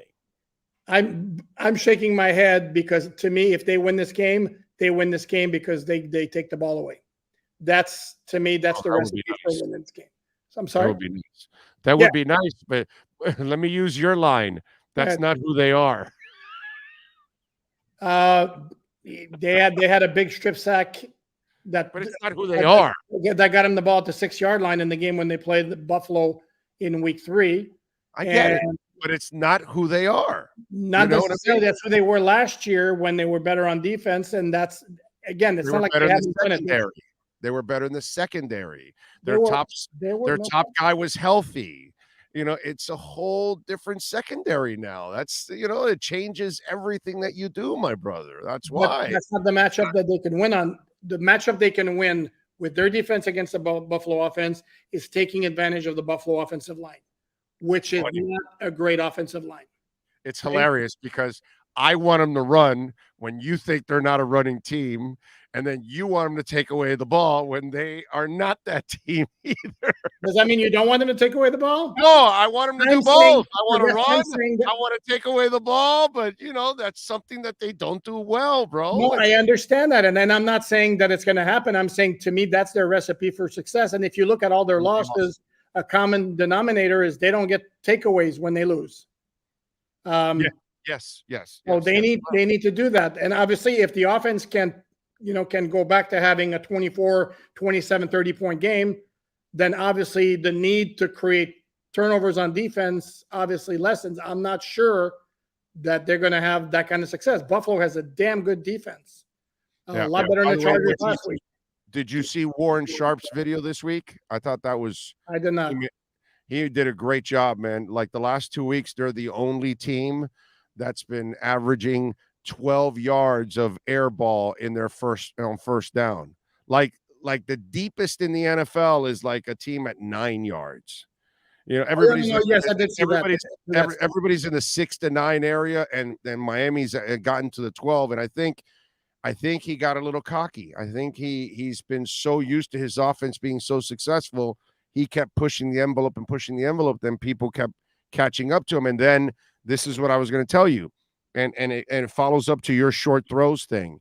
You got to get back to manageable third downs. That's why you're such a failure on third downs, because they were impossible third downs that you put your offense in on a consistent basis, because you had some hard on that you have to throw deep all the time early downs.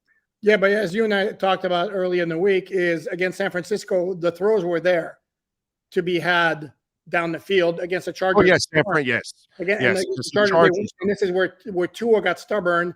And I go back, there's a third down in the second quarter right before the Chargers had the long touchdown drive right before the end of the half. It was third and 14, whatever. He threw down the left sideline to Trent Sherfield. Oh, yeah. Ball was 5 yards out of bounds. He was completely covered. And if you see the all-22, Durham Smythe leaks out after throwing a block and is wide open with nobody around him, to where the yak might have gotten him the first down, or at the very least he would have gotten close. And that's one of those where Tua's got to be smart enough to where it's not there to Sherfield. Amen. Let me check it down. Amen. I mean, that's why I told you that. You're right. It would be nice to to take away the ball, obviously the defense, but the demon that needs to be exercised is the offensive demon from the last 2 weeks, because that's the real sore spot of this team. The last 2 weeks, unfortunately, but that's kind of where we're at.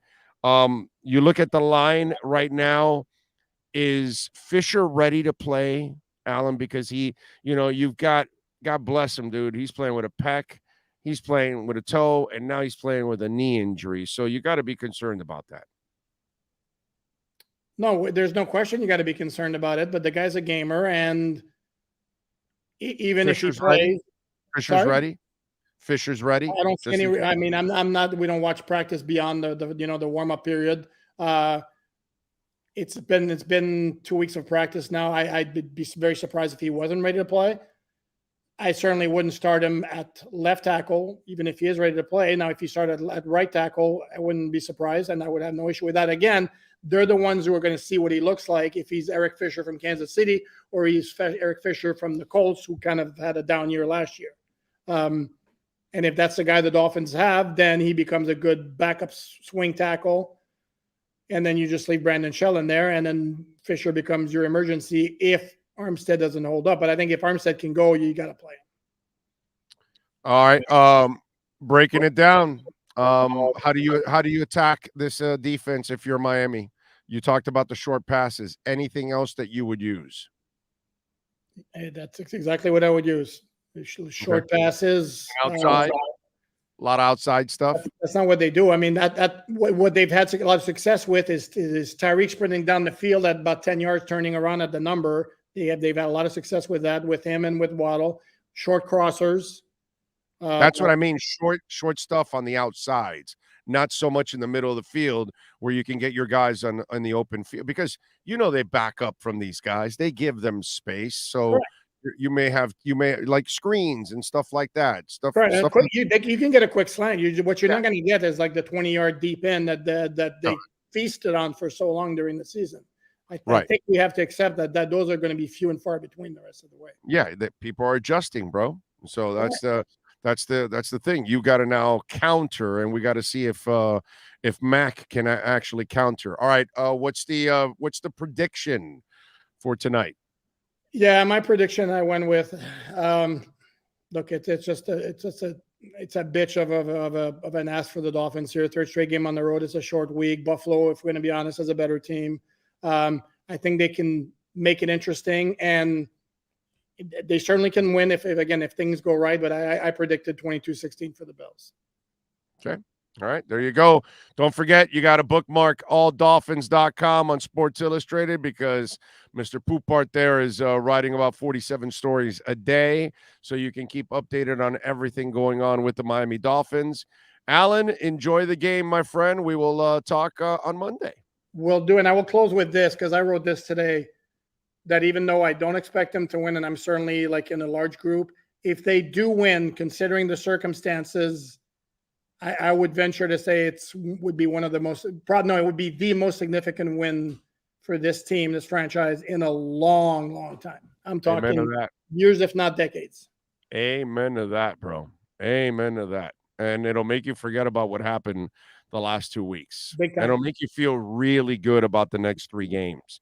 Because if you lose this game, and even if you win the next 3, people won't feel good until you get into the playoffs and win a game in the playoffs. Correct. That's all. Because they're going to think, oh, you won the easier games, you got in, and now you're going to get smoked in the first round. Same old Dolphins, this, that.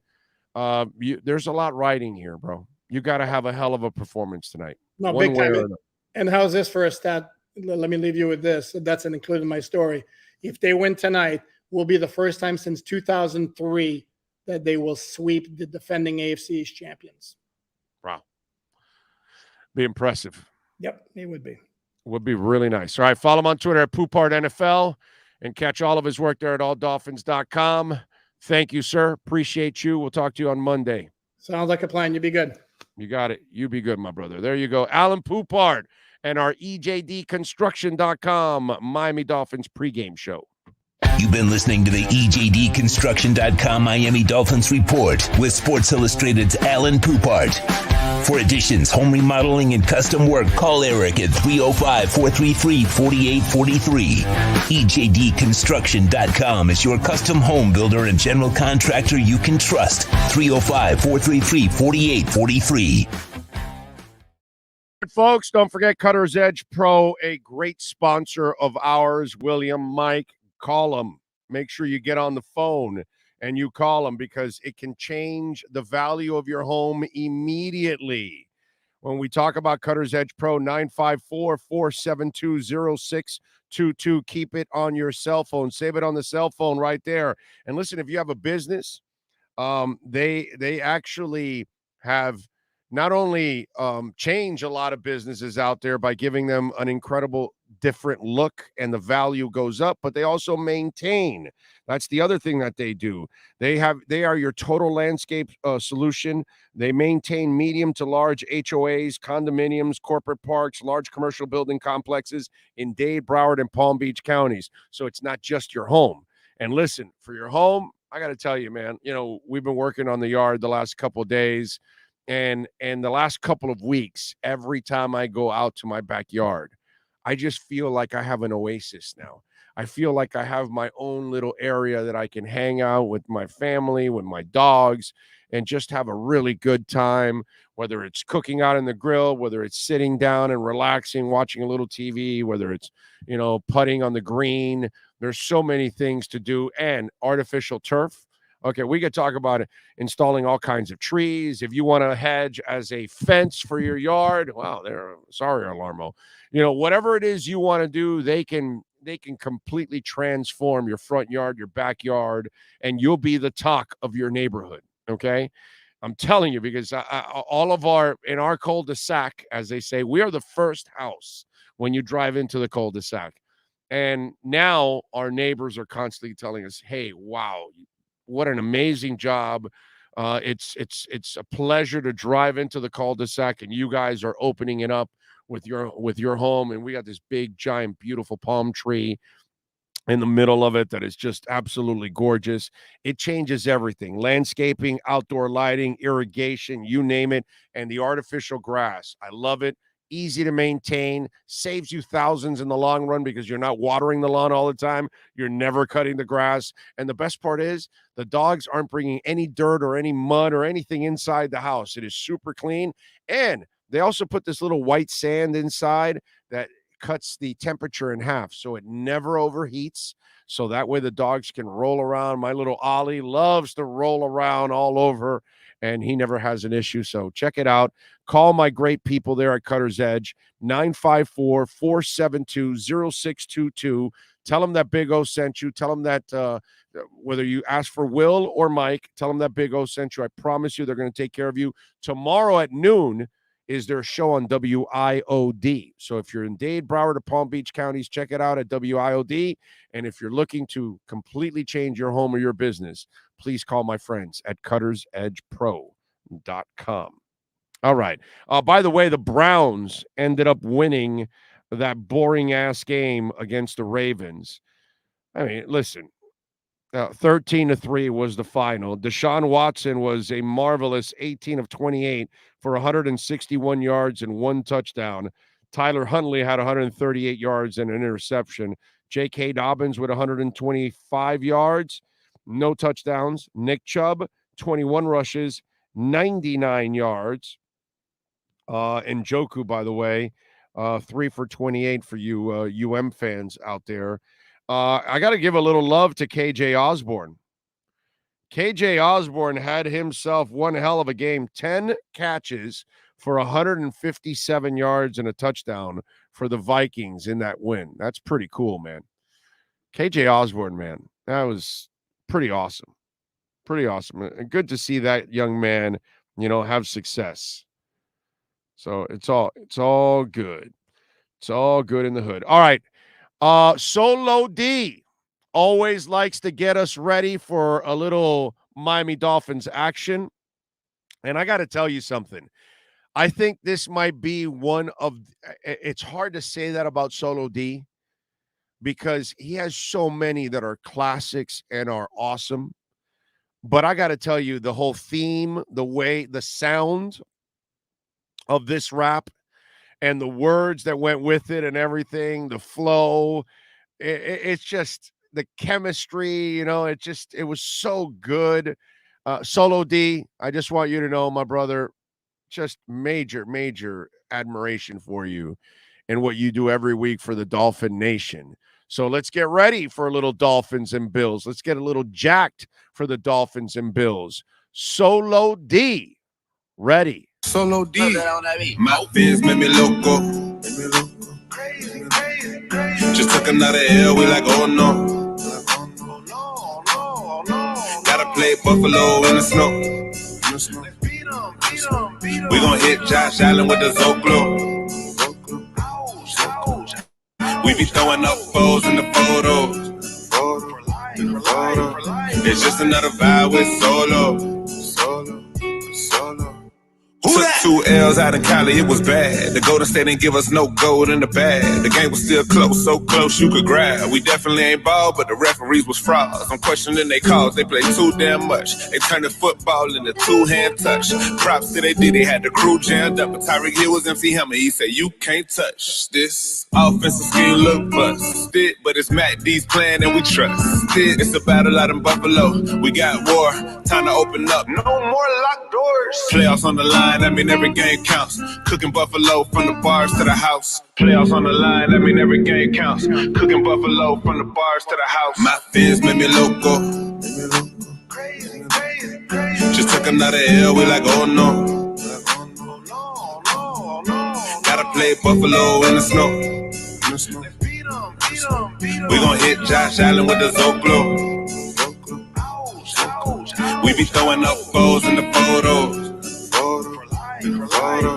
It's just another vibe with Solo.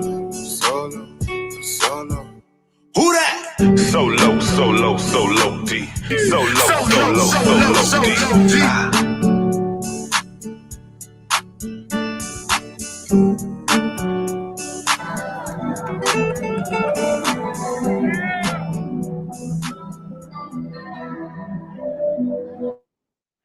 Good stuff, man. It was, I was really good by Solo D. That was just outstanding, dude. You can groove to that. I mean, it's music. Okay? It's not just a rap song. It's music. It's everything he puts into it. He and his people, I would imagine, because I would imagine he's got somebody else, working with him, I think, at least. But just the beats, the flow of it, the filler that goes in with all the music. I mean, just wow. Chad, you're a musician, bro. I mean, he puts a lot of work into those raps. Everything that goes into it, right? I mean, it's just crazy, man. No, It's production really is top notch. Agree 100%. Whoever his producer is, if he's not the producer, because that's like a thing in today's day and age in rap. A lot of these guys do both, but top notch. 100% agree with you. Damn, dude. That was such a good rap. All right. It's time for prediction time. Don't forget, by the way, to smash the hell out of the like button on your way out there, okay? We work hard for you guys out there every single day. Work hard for us and hit that like button, please, and share it and subscribe and all that. Also, please follow us on Reddit, okay? I don't know what the hell is going to happen with Twitter long term. Follow us on Reddit because I think that's something that we're going to start using to communicate a lot. Because I have no idea what the hell is going to go on with Twitter in the long run.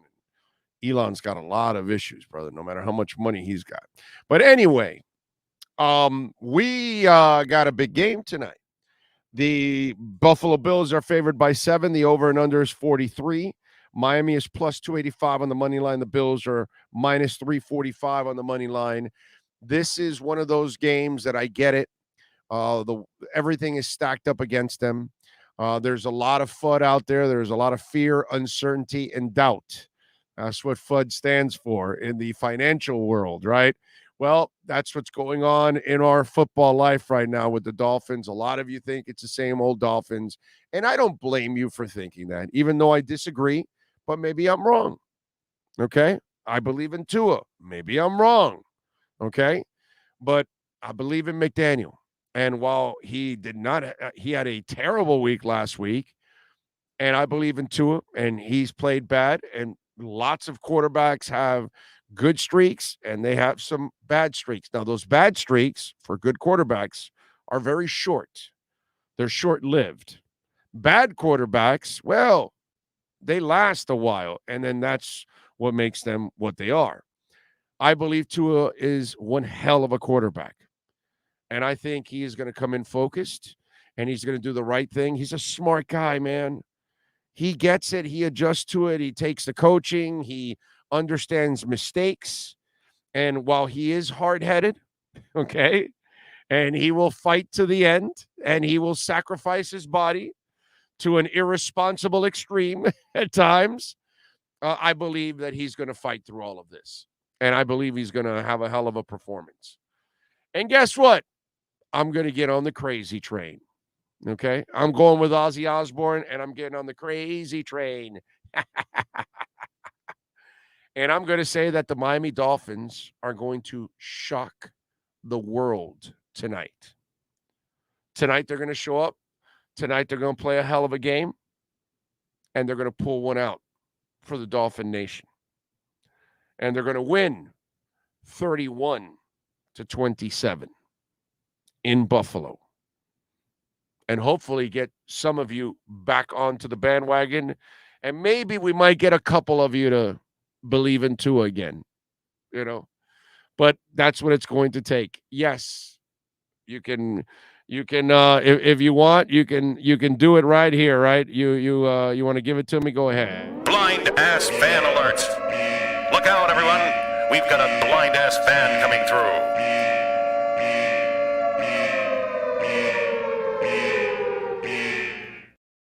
Give it to me. I deserve it. 31-27. Miami Dolphins get it done tonight against the Bills. Remember, we will be back the second the game ends. Marcel Louis-Jacques, Joe Shad will join us from the locker rooms, so they'll give us the latest on what's going on, any news, any injuries, any breaking news, all the happiness from the locker room. We will have all of that, our reaction, of course, from Tua's press conference, from Mike McDaniel's press conference and comments and all that good stuff. Don't forget to follow us on Twitter at Big O Show. We thank Chad Shobe, who did an excellent job of driving this program. Go Dolphins. We will see you in the postgame show right here on the EJDconstruction.com Miami Dolphins pregame show. Go Phinz. This has been the EJDconstruction.com Miami Dolphins pregame show on the Sports Talk 305 network. The show is mastered by Sean Stanley and Chad Shobe. From home to kitchen to bathroom additions and remodelings, get in contact with one of the best contractors in the business. Call Eric at ejdconstruction.com, 305-433-4843. Please subscribe to our platform by searching Big O Radio Show on all digital avenues. We'll be back with a complete wrap-up of the game once the last second ticks off the clock. Thank you for your support and enjoy Dolphins football.